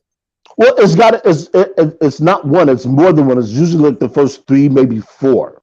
Okay. Because after an individual gets that initial experience, they don't consider themselves a virgin. But now that they have the experience, they want to go find something that the next experience that they have is going to be something that they want, not because they're trying to just break the seal, if you will. Let's look at it like this. I'll use a car analogy. For individuals who go out and get their first car, you're just happy to get a car. You can go where you want to. You can go when you want to. As long as it runs, you're fine. But the next car you get, you want to make sure it's something you enjoy, something you pick, something you can say, okay, this is it. Sex with people is the same way. We want to engage in sex with somebody we're going to be happy. We're going to enjoy it. As someone we can look at, as someone we can stand to be around. You have a lot of men, Gen X men, who didn't care. They just wanted to have sex. Why do you think that there's all this animosity with a lot of single mothers from our generation with black men who just had one night stands, or who's just had random sex with this female, she happened to get pregnant? That's why there's so many dysfunctional kids around the 20-something age range from these relationships, because they were just sexual based. They were just lust. They were just hedonistic hookups. And the sooner we come to grips with that, the sooner we come to saying and acknowledging, that look, matter of fact, Freaknik, prime example of hedonism of black people run amok. Spring Break, Florida. Well, I like that song. Well, I can see what plays a factor is, because those one night stands and then you have a child, there was never no connection. So it's always Right. going to be a strife between the parents, whatever, that's going to cause dysfunction. So that makes a lot of sense. But I do want Anwar to chime in. He's been waiting patiently. So go ahead, Doc. Hey everyone. Hey, I'm coming to you live from Indianapolis. Ah, Michigan won on Saturday night. yeah, buddy. So, celibacy. So a lot of athletes are encouraged not to have sex before the big game, before the fight, because women weaken legs. You guys know what movie that's from? Rocky. Wow. No. Oh yeah. Mickey told Rocky, stay away from that woman because women Oh. weaken legs. A good man can make your legs shake too. No, that's not what Dr. Okay. Dunbar's I talking want to about. come up. I know what he's talking Oh. about. I just had to add my 2 cents. I got just a little bit of battery power. So I'm a scientist. So I thought I'd come up and drop some science and give Herb some support, because I noticed whenever Herb says something, Anita says, that's not true for everybody. That's not true. Then whenever Herb produces stats, other folks in the panel say, that's not true, Herb. That's not true for everybody. So I'm going to pull in deterministic and stochastic relationships. So Herb probably knows this because Herb's a smart guy. Ran for office. Herb is undefeated. A deterministic relationship, and you can ask most economists about this. A deterministic relationship is always true. 1 + 1 = 2. 5 + 5 = 10. 100 + 100 = 200. A stochastic relationship is true in most cases, but not always true. In general, most dogs are bigger than cats. But there are some instances when cats are bigger than dogs. Okay, so it's true the majority of the time, but it's not true in every case. That's a deterministic relationship versus a stochastic. So Herb doesn't need to be right all the time if he's right the majority of the time. That's what I want to say. I understand where you're coming from, but I don't always believe in statistics because they can be manipulated and interpreted in different ways. But the thing you have to Come back. but the thing about statistics that we as people have to understand is they govern our. Statistics are more important to men, and they believe statistics more than I do.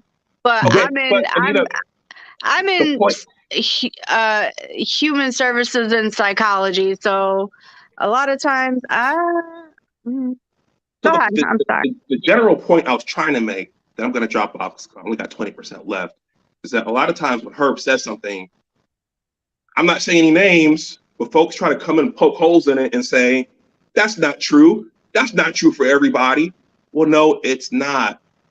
But look at the trend. If it's true for the majority of people, then it's significant. I don't know. And I'm going to drop off. Thank you, sir. Appreciate it. The thing about statistics that we as people have to understand is they govern every aspect of our lives. And when I say every aspect, they do from the insurance rates that we pay, from what money that we make, from a speed limit on the roads to how a building is constructed. All of those things are based on statistics.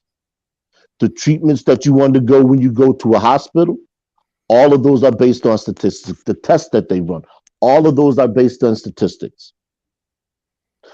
This is borne out by the Tuskegee experiment. And I bring that up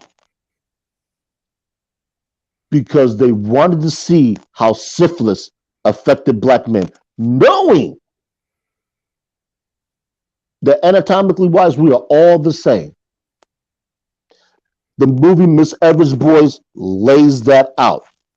Go, if you've never seen that movie, go watch that movie. There was one of the young men that was recruited that partook in the experiment, and when he went to the Army intake, they found out he had it, gave him a shot, cured him. And I'll preface this by saying that's a sad movie. So if you're not prepared for, especially if you're Black and you're a Black man, don't watch it. It might leave you feeling some kind of way. So make sure you pretty squared away if you're gonna watch that movie. But what is it called? Miss Everett's Boys. Okay. Mrsever's, Miss Everett's Boys. And actually, that's something I started last year but didn't complete. I was putting together, and this is a side issue or side statement. I was putting together a movie list for Black History Month of movies that I think one would be impactful for people who may not have heard of these movies, and two, so people could get a glimpse of some aspects of Black history. And I think that's something I'll probably revisit towards the month of January. I have to find a list among all the paperwork that I have in this darn house. But the woman, all that stuff is governed. Like I had to. I've said this on this platform before. There was a period I went with 6 years and I was celibate. Didn't date, didn't have sex, didn't do anything with women. Why were you celibate during that time? Because the decisions I was making with regards to the women that I was dealing with was leading to adverse outcomes. Whether it was somebody saying that they were pregnant by me when they weren't, or things of that nature. And I've dealt with at least 4 or 5 cases of that nonsense. So I had to rectify in my head why I was choosing these particular type of women. Let me ask you this. So how did you deal with like the sexual urges? Because that's big on people, like why some people hold up or fold up when you have to deal with those urges. How did you deal with that? I dealt with him as an adult male.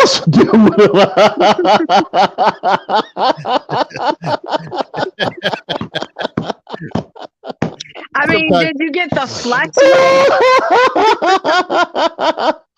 I dealt with him as an adult, as a responsible adult male should deal with him. Yeah, the same way I do now. The funny thing about it is this.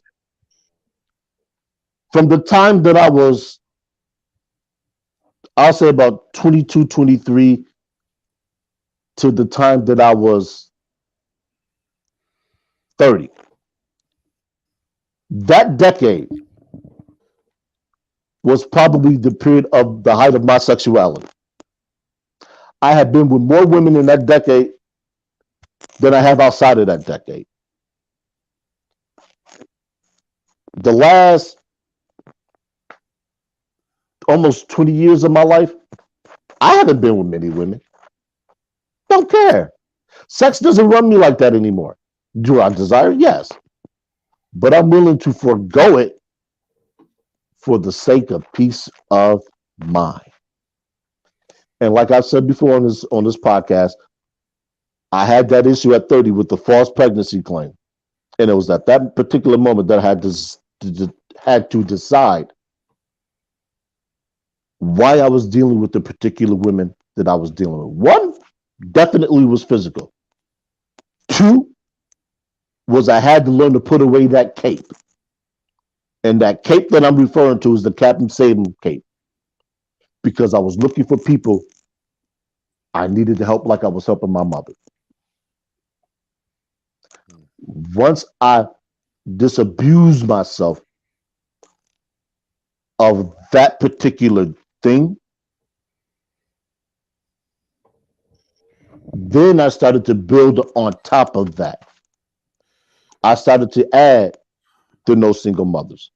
I started to add the women who are capable of conceiving, whether they were on birth control or not. That's a no-go. So this is why I talk about the 100 questions, because 100 questions aren't necessarily designed to disqualify somebody, if you will. The 100 questions are to prevent the individual from lapsing into something that they've already gotten out of. See, I don't need to go back down that road to know I don't want to go back down that road. Been there, done that. I want to go do something else. And if that means I have to do it by myself, then I am more than content to do it by myself. See, we have a large contingency of people that are, I'm not going to say unhappy, because I don't use happiness for me. we have a large contingent of people that are not content with themselves.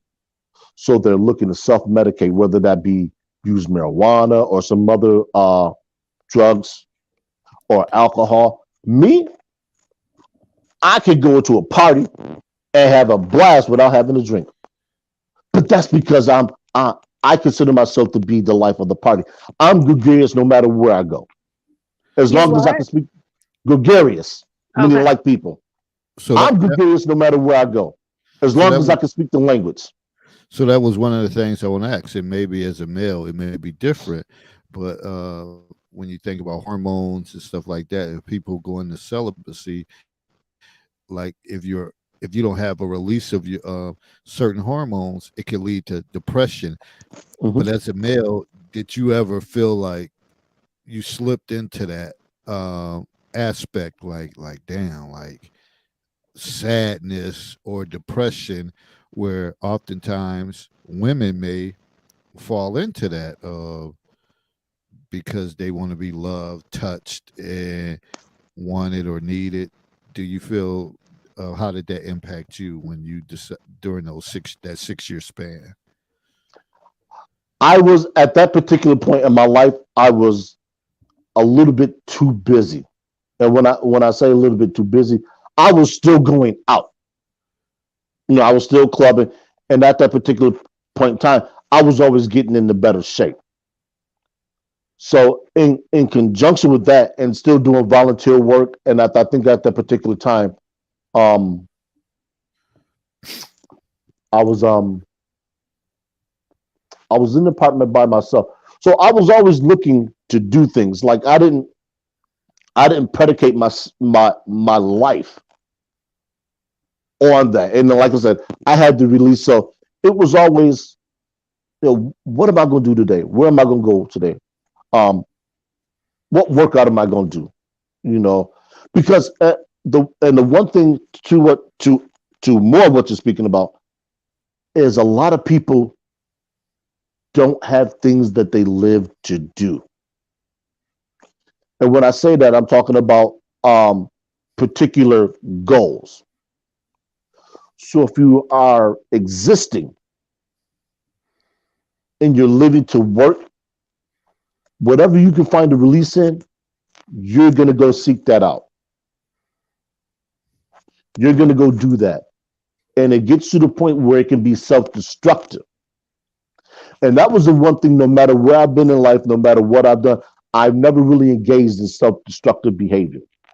Like I rarely drink, have never smoked marijuana, have never done drugs other than prescription drugs. But I realized that everybody can't do that. So what people have to do is they have to find a coping mechanism. And hopefully that coping mechanism for them leads to positive outcomes. This is why I always stress, keep busy, find hobbies, learn to do something that you've never done before. Go places, get out and experience the world, because the more often you do those type of things, the more they derail you from the things that you think you need. Because think about it. If an individual goes hiking for 3 days with somebody or with a group of people, places you ain't never been before, things you ain't never done before, more than likely you are not going to be concerned about carnal pleasures. You can get back to base camp or to the hotel, you can be like, I'm tired. I just want to eat and go to sleep. Get back up and you do it again. Well, Think about I think that's the key with anything you're going through, even when you're going through Heartbreak City.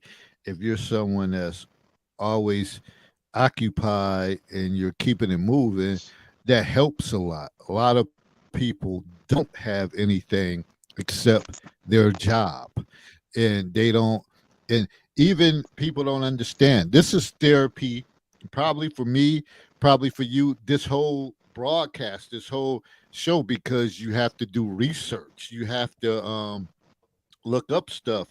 It takes time. It's consuming.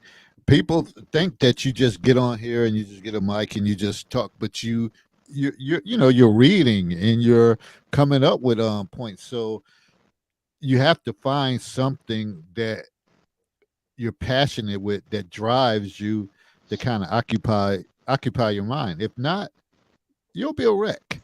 Yeah.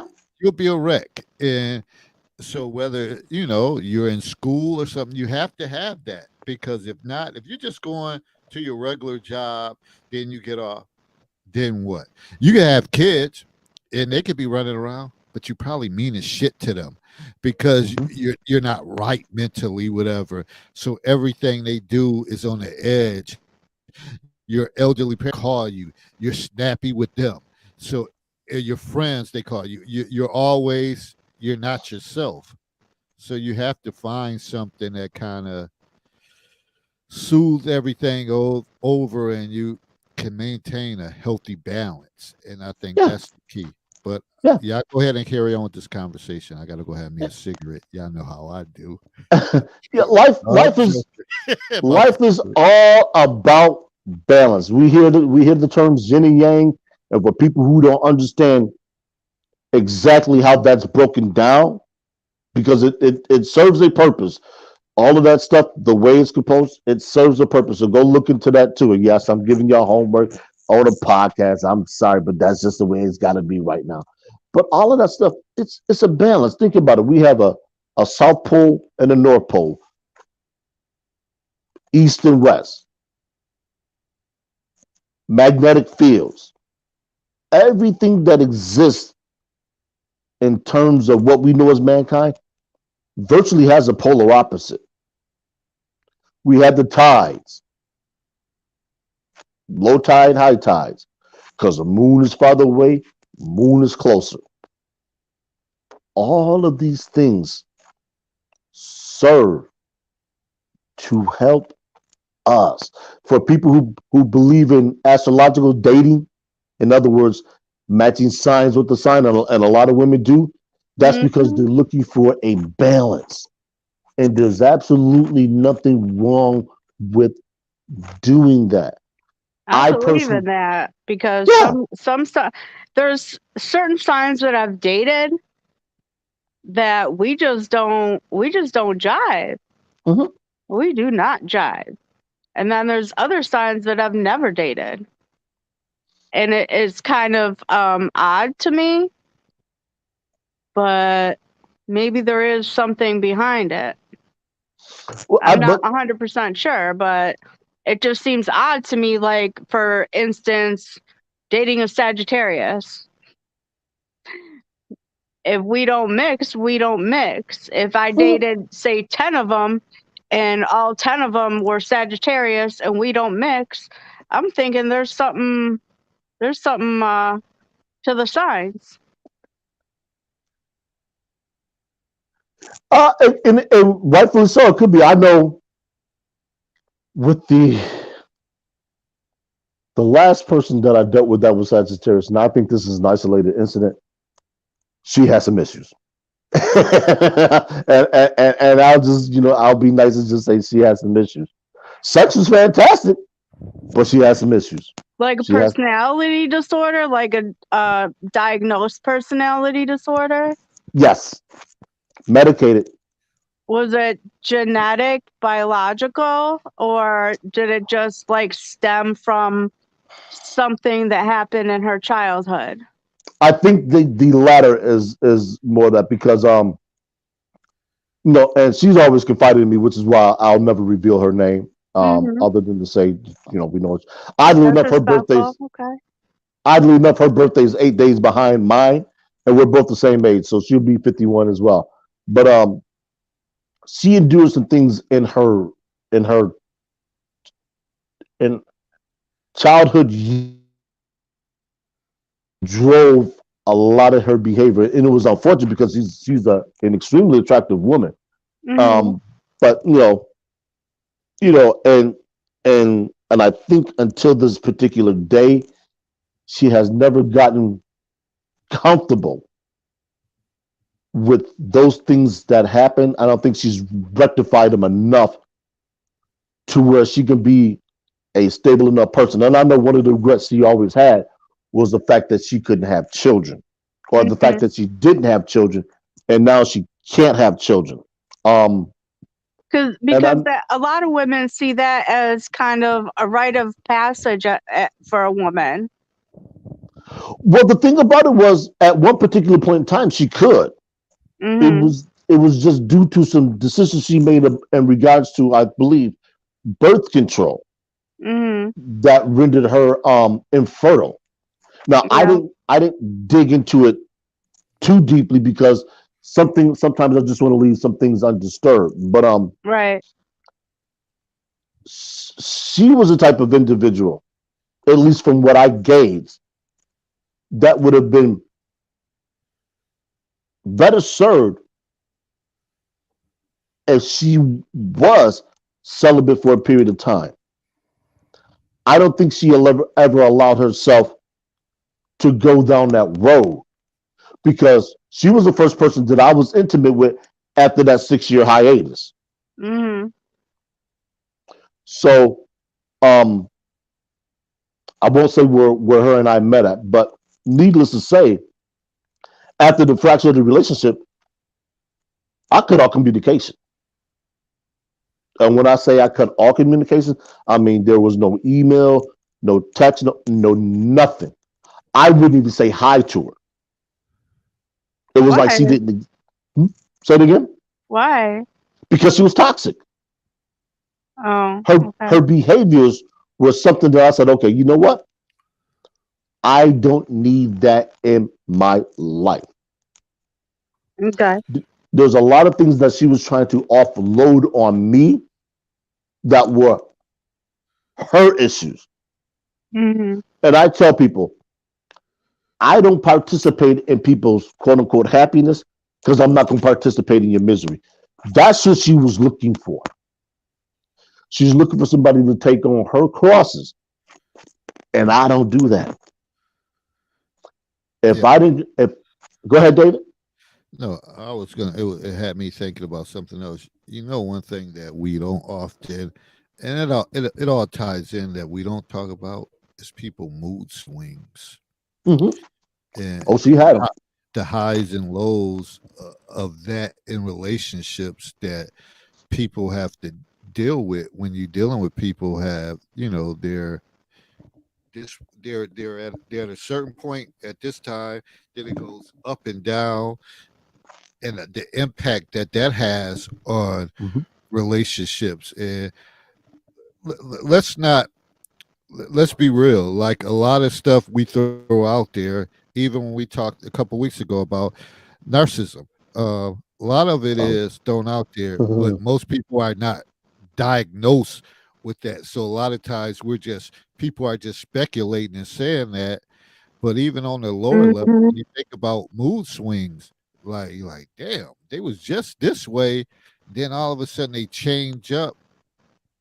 That's another issue that you have to look at when you're in a relationship. About, again, as we talked about, balance, stability, stable.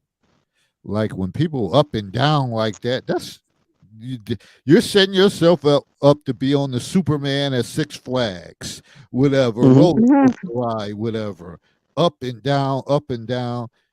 Who can function like that? Who can Mm-mm. function like that? Stop. And Stop. a lot of people are dealing with that type of situation, but they say, okay, I'll deal with it because it's comfortability. And she crazy as hell, he crazy as hell, Yeah. but I love him, or whatever the case is, and they stick around, and maybe afraid to see what's out there on the other side. So that's another thing to think about. I just want to throw that in there.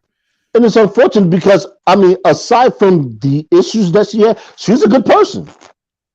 But it was the issues that she had and how she would project them onto other people that ran people away. And she ran a great deal of her really long term close friends away.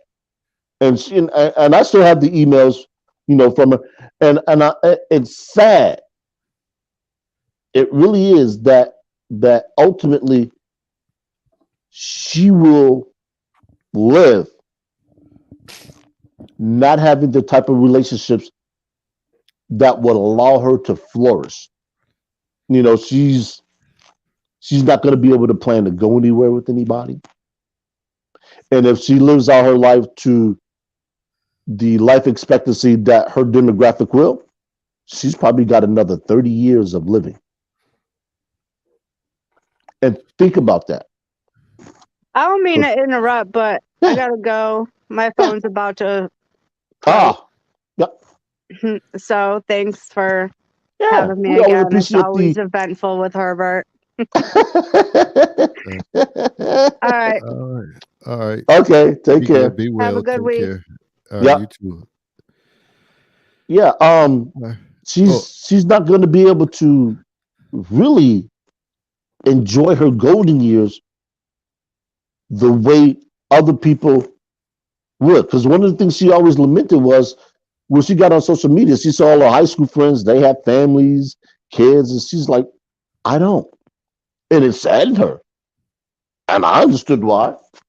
Well, what's she gonna do when she starts to really age out? You know, when she hits 60, what's she gonna do? You know, we talked about holiday blues. What is she gonna do during the holidays? Who's she gonna call? She has no close friends. She has only a twin brother, a fraternal twin brother. And that's gonna be it. It's gonna be a long train ride. And she's not gonna have anybody sitting in that passenger seat with her because she's not capable of making and keeping friends long term. Now, I will preface this, I will say that and preface that, that's a preface, but I will say that and add this. Maybe if her and I had not been intimate, our friendship could have taken a different path. Because once that, I've always come to realize, you know, as we try to delude ourselves that sex doesn't change anything. Absolutely, it does. That goes back to that womb imprint and soul ties. Maybe if her and I had never been intimate, our relationship might be different. You know, I might have been that individual that she could talk to once in a while, confide in, like she had already did.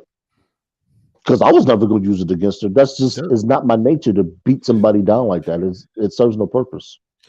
Doesn't that typically lead to intimacy when you're when you have two people and they're dumping stuff on you and you comforting them?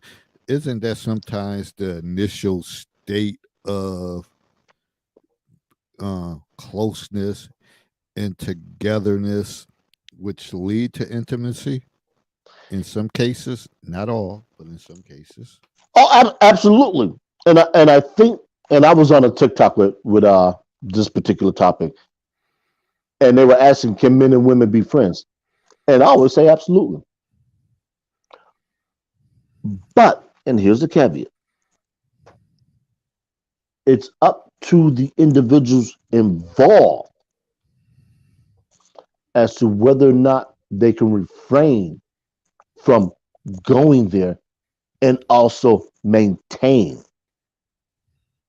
And some people say, well, men can't do this. Not necessarily always the men, because you have a lot of women that will push the issue. This is why, you know, you had that whole setup. Yeah. This is why you have that whole friends with benefit thing. They had to say, hey, look, we gonna meet, we gonna do what we do. You ain't staying the night. You got to get your behind up and get out of here. And they will say, why? And the smart people will say, because I'm going to catch feelings. That's part of knowing the self. And I think that's what a lot of people don't understand is in order to engage in any type of behavior, doesn't matter what it is, you have to know yourself, know what your boundaries are, know what's going to push you in a certain direction. And when you know those things, you can set your boundaries accordingly Like me, there's certain things I'm just not gonna do. I'm not gonna. I always have. Let me explain that like this. I have a rule when I go out of town. Doesn't matter where I go. If I'm not in Niagara Falls, maybe Buffalo, I do not talk to any woman that I don't know or that is not known with a group of people that I'm around. That's an absolute rule. Why? Because I don't want somebody walking up on me and doing me harm. There was a young man, probably about 11, maybe 12 years ago, used to play basketball for Niagara Falls High School. Was part of that team that went on and won Federation. He was in Hamilton. God bless this young man. So he was in a club in Hess Village. And for those who don't know Hamilton, Ontario, and Hess Village is the party district. A young woman approached him, and the man that was either dealing with her or liked her saw this, and later that night ended up stabbing and killing that man. You talking I about the said, "Did you talking about the Ruspers? Is that yes, okay, yep, all right. yep." That's why I have a hard and fast rule that I refuse to break. I'm sorry. It's for the protection of the self. That woman could be well intended. She could like me. She could think I'm the cat's meow. The answer is no. We have to, especially men, especially black men, when you're traveling somewhere, you have to you have to exercise a measure of caution because you simply don't know. And I know when we go out of town, we want to cut loose.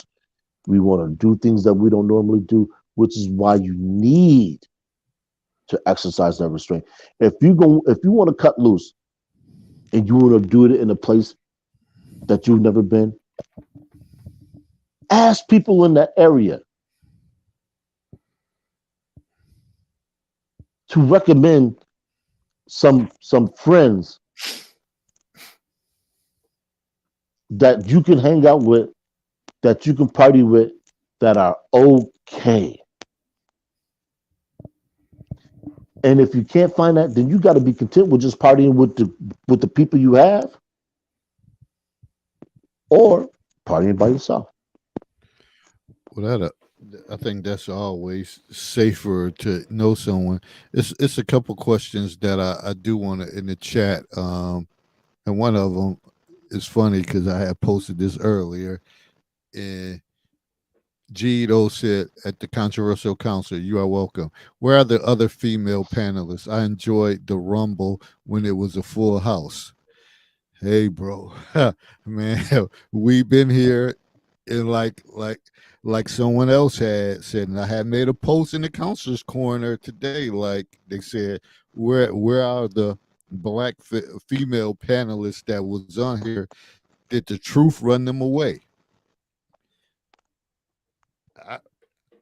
I, we've been sound in our approach from day one. From day one, I can't dictate what happens when people from YouTube come at people from what they say. People. One of them did respond. They got lives. They got this going on. They're not in a committed thing that they have to be on this, and that's true. I don't force nobody because the show still is gonna go on.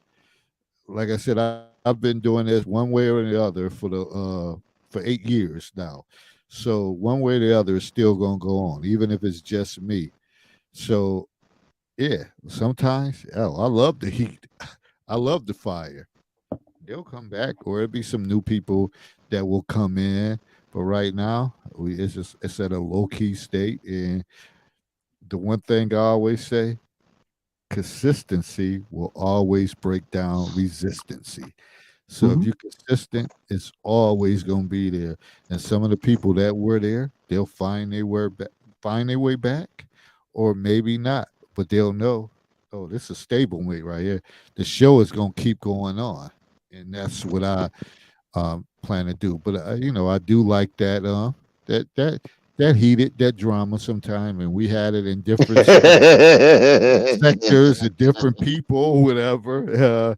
And we waiting for the new brats to come on, and they'll be coming. They'll be coming because one thing they'll understand, like if we watch this, like them too, they've been a fixture. They've been consistent, and for a lot of people, because this seemed to be the trend. Everybody's doing podcast shows, trying to do YouTube channels and all that stuff.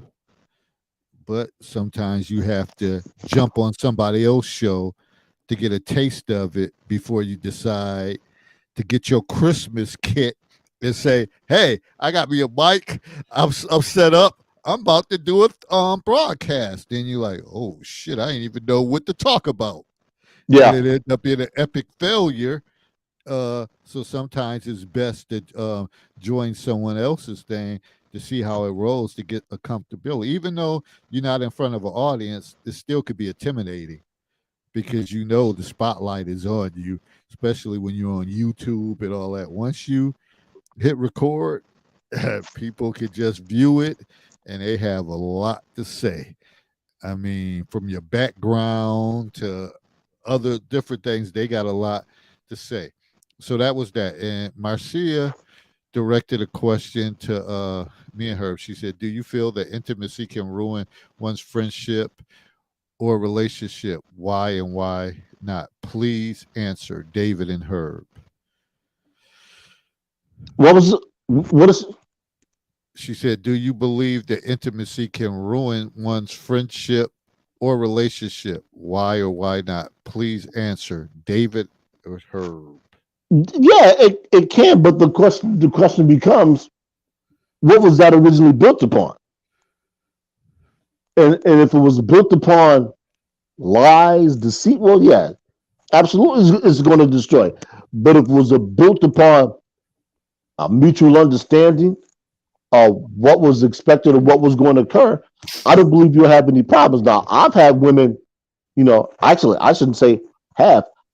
I have women that I have had just a sexual relationship with that I'm cool with now. That's because her and I were mature enough to say, look, this is what we agreed upon. This is going to be what it is. And whether it comes to a conclusion because you find somebody, or whether it comes to a conclusion because I found somebody, we go our separate ways. It reminds me of the song Will Smith redid "Just the Two of Us," and there was a particular lyric in the song that he said to his son Jaden, who was a kid at the time, very young kid. He said, "If push comes to shove, you were conceived in love," and that was something that a lot of us Black people don't hear.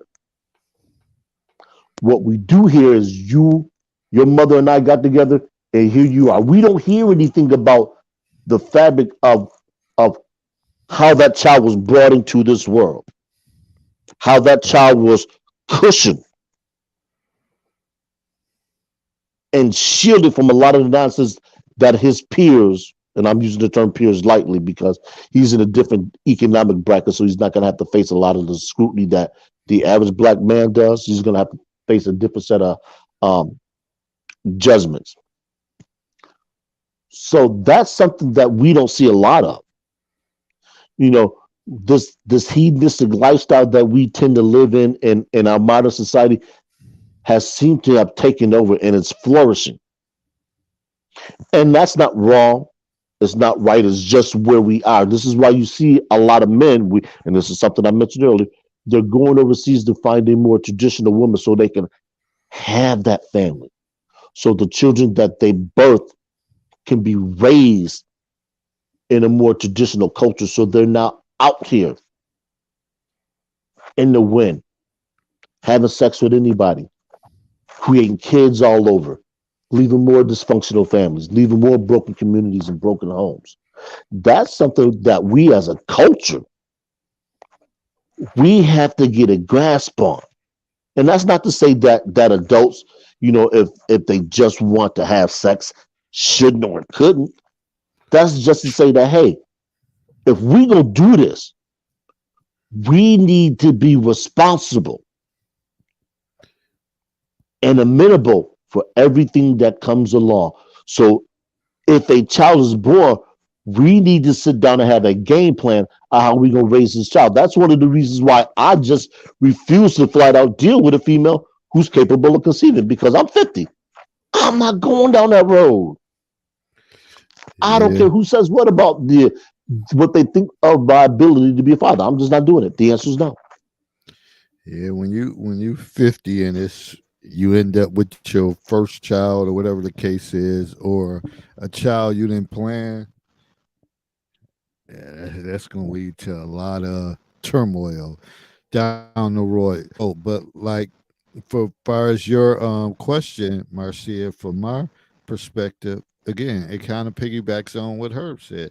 It's about the communication piece, whatever, talking it out. It depends on the age level or whatever case. If you have conversation and you know what it is, and both of you trying to fill a need, and it happens and it continues to happen, but you understand there's really no expectation, because part of the biggest problem is expectations. Like, when we've been doing this and be doing that, then we might as well be together.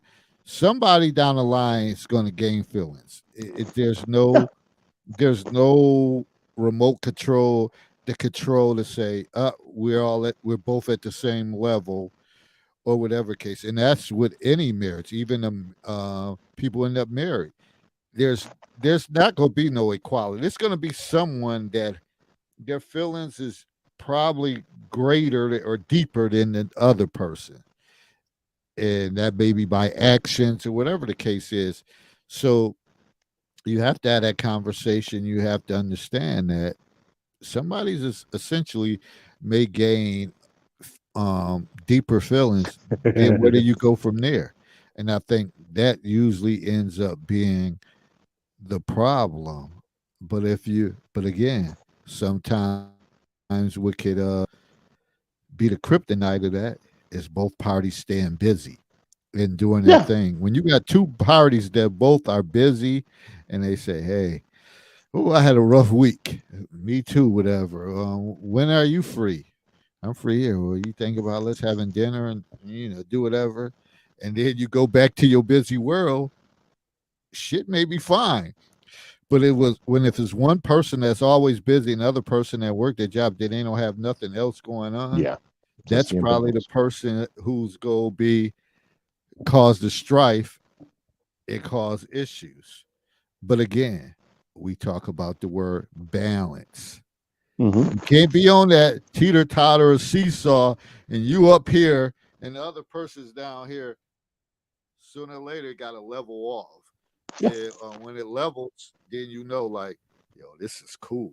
This is relaxing. This is chill. Now we're here locally. We can also go. We could take a couple 2-3 days and go somewhere else and chill and relax. You know what? I'm gonna further add to the answer I gave Marcia. Currently, as I host this show, I received a text from a female that her and I used to work together. Now I'm going back to when I was 28, 29. Her and I had a sexual relationship. We were cool. She moved out west, and I'm not going to say where. She just informed me that she's now in a relationship. The reason she can tell me that is because I'm mature enough to accept and respect her. This is why I tell men, particular, you have to understand yourself. You have to understand what you are capable of and what you are not capable of. And if you try to delude yourself on what you're capable of, you're going to end up sabotaging anything that you could potentially have in life. Why? Because now with the advent of social media, people are going to find out because women talk. Shout out to Alan Roger Curry. If all you want is have sex, put it out there. Because you may never know. That's all she may want to have. Stop running around hiding like you the Mac when you can't even Mac yourself. Because that's the first person you need to Mac in any relationship is yourself. You got to pimp yourself. You got to pimp this. If you can't pimp this, then you can't pimp anything else. You have to have not only self-control, but you have to have self-mastery. I often, and I remember saying this to David one time, I don't have a degree from an accredited university, but I do have a master's degree from the University of Earth with a bachelor's in Herbert. Because I know me, I know what I'll do, I know what I won't do, I know what I'm capable of, and I know what I will and won't stand for. My friends list, I kid you not, is littered with a plethora of women that I have been intimate with.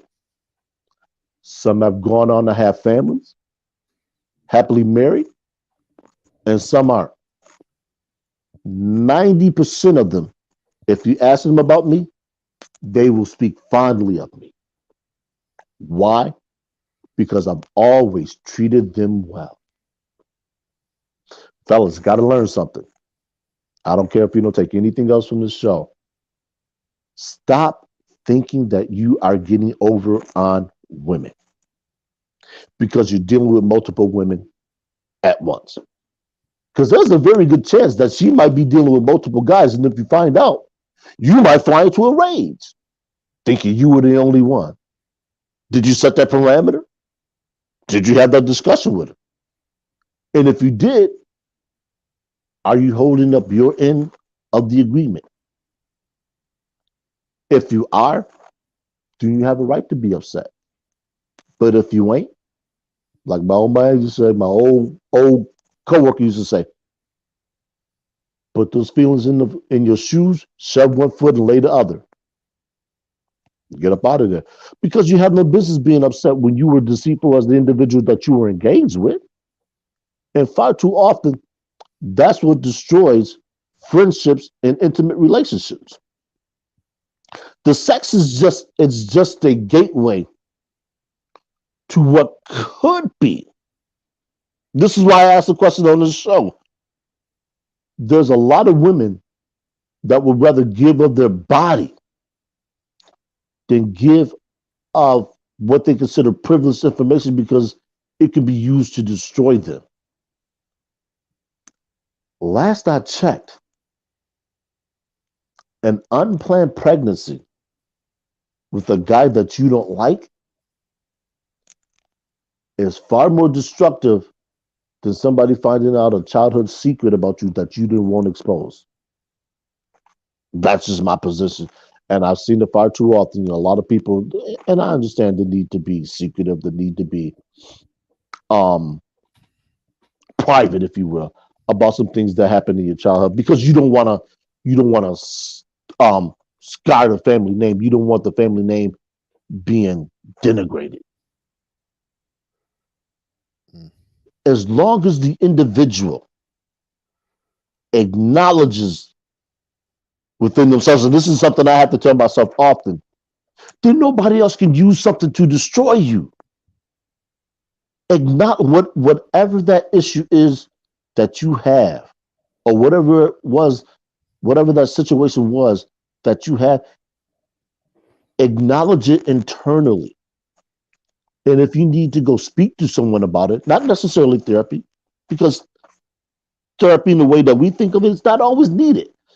You need to be able to be comfortable with something that happened in your past so it doesn't consume you. That's what therapy is generally about. Is so that you can live with the condition of whatever it is that happened, so you can coexist in society. And when the topic comes up, you can actually participate in the topic without being derailed. Whew.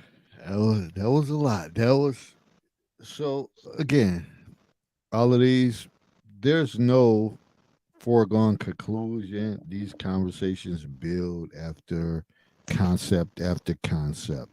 So that's the secret. That's the secret for I shouldn't give up secrets for people that want to, but I'm the type, whatever. I don't care, whatever.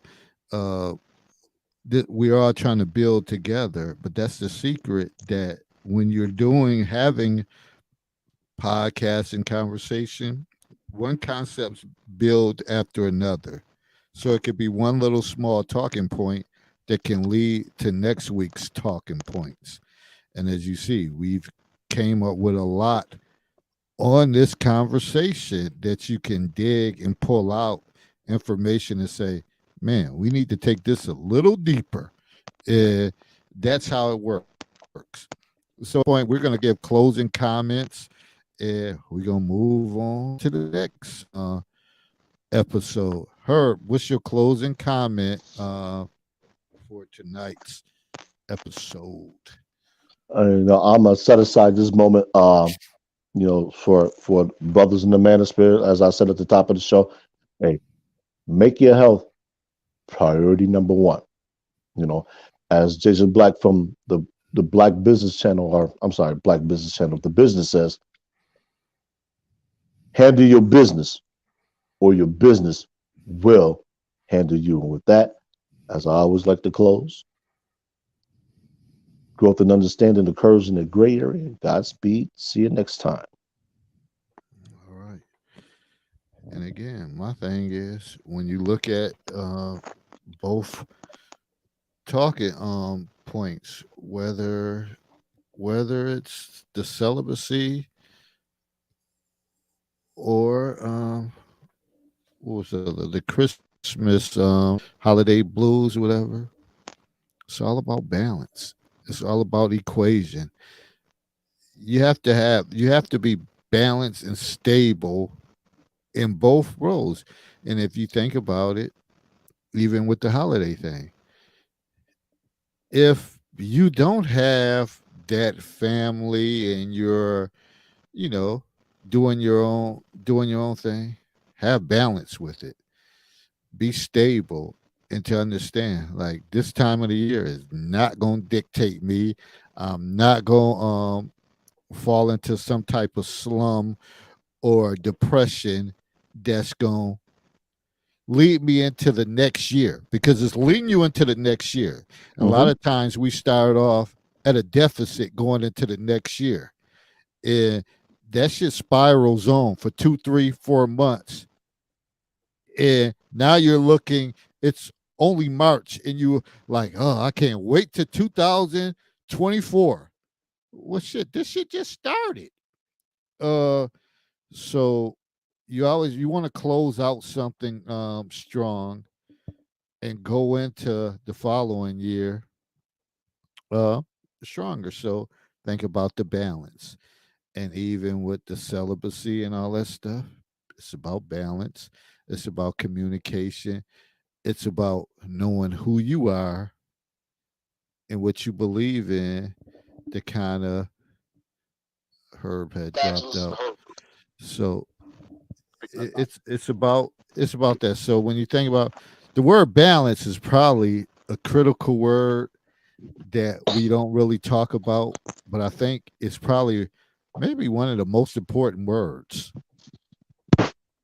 that we could use. Balance that I think is taken for granted, but it means so much. And again, we talk about shit, life is about maths. And when you think about math and science and formulas and all this stuff, somehow balance always plays a factor into it. So think about, so my closing words, think about the balance that you have in your life and make sure it's not high or too low, and you're able to balance out all aspects of life. And when you have a strong balance, you can conquer anything. Mm-hmm. Guaranteed. Guaranteed. When your balance is off, too high or too low, ship. Remember that. So we out. Thanks for everybody who joined in the chat. Thanks for Anita, Dr. Anwar who came in on the panel. And people, don't worry. The drama's gonna pick up sooner or later. If y'all like, man, we looking for the drama in the counselor's corner, it'll come back. Because you know what? There's balance right there. Herb, myself, that's the balance. Because we've been doing this for about 8 years. So we ain't going nowhere. So we're leveling up on our part. It's the other individuals that keep sinking and say, and again, with reason with some people, but then other people, it's their own shit. But they have to figure that out. That's not for us to worry about. But we're still here all day long. So with that said, we out. Everybody enjoy your week. Stay safe, be well, and again, be careful and be mindful that it's still early and people who have an imbalance, they trying to get balance by trying to knock off those people with balance.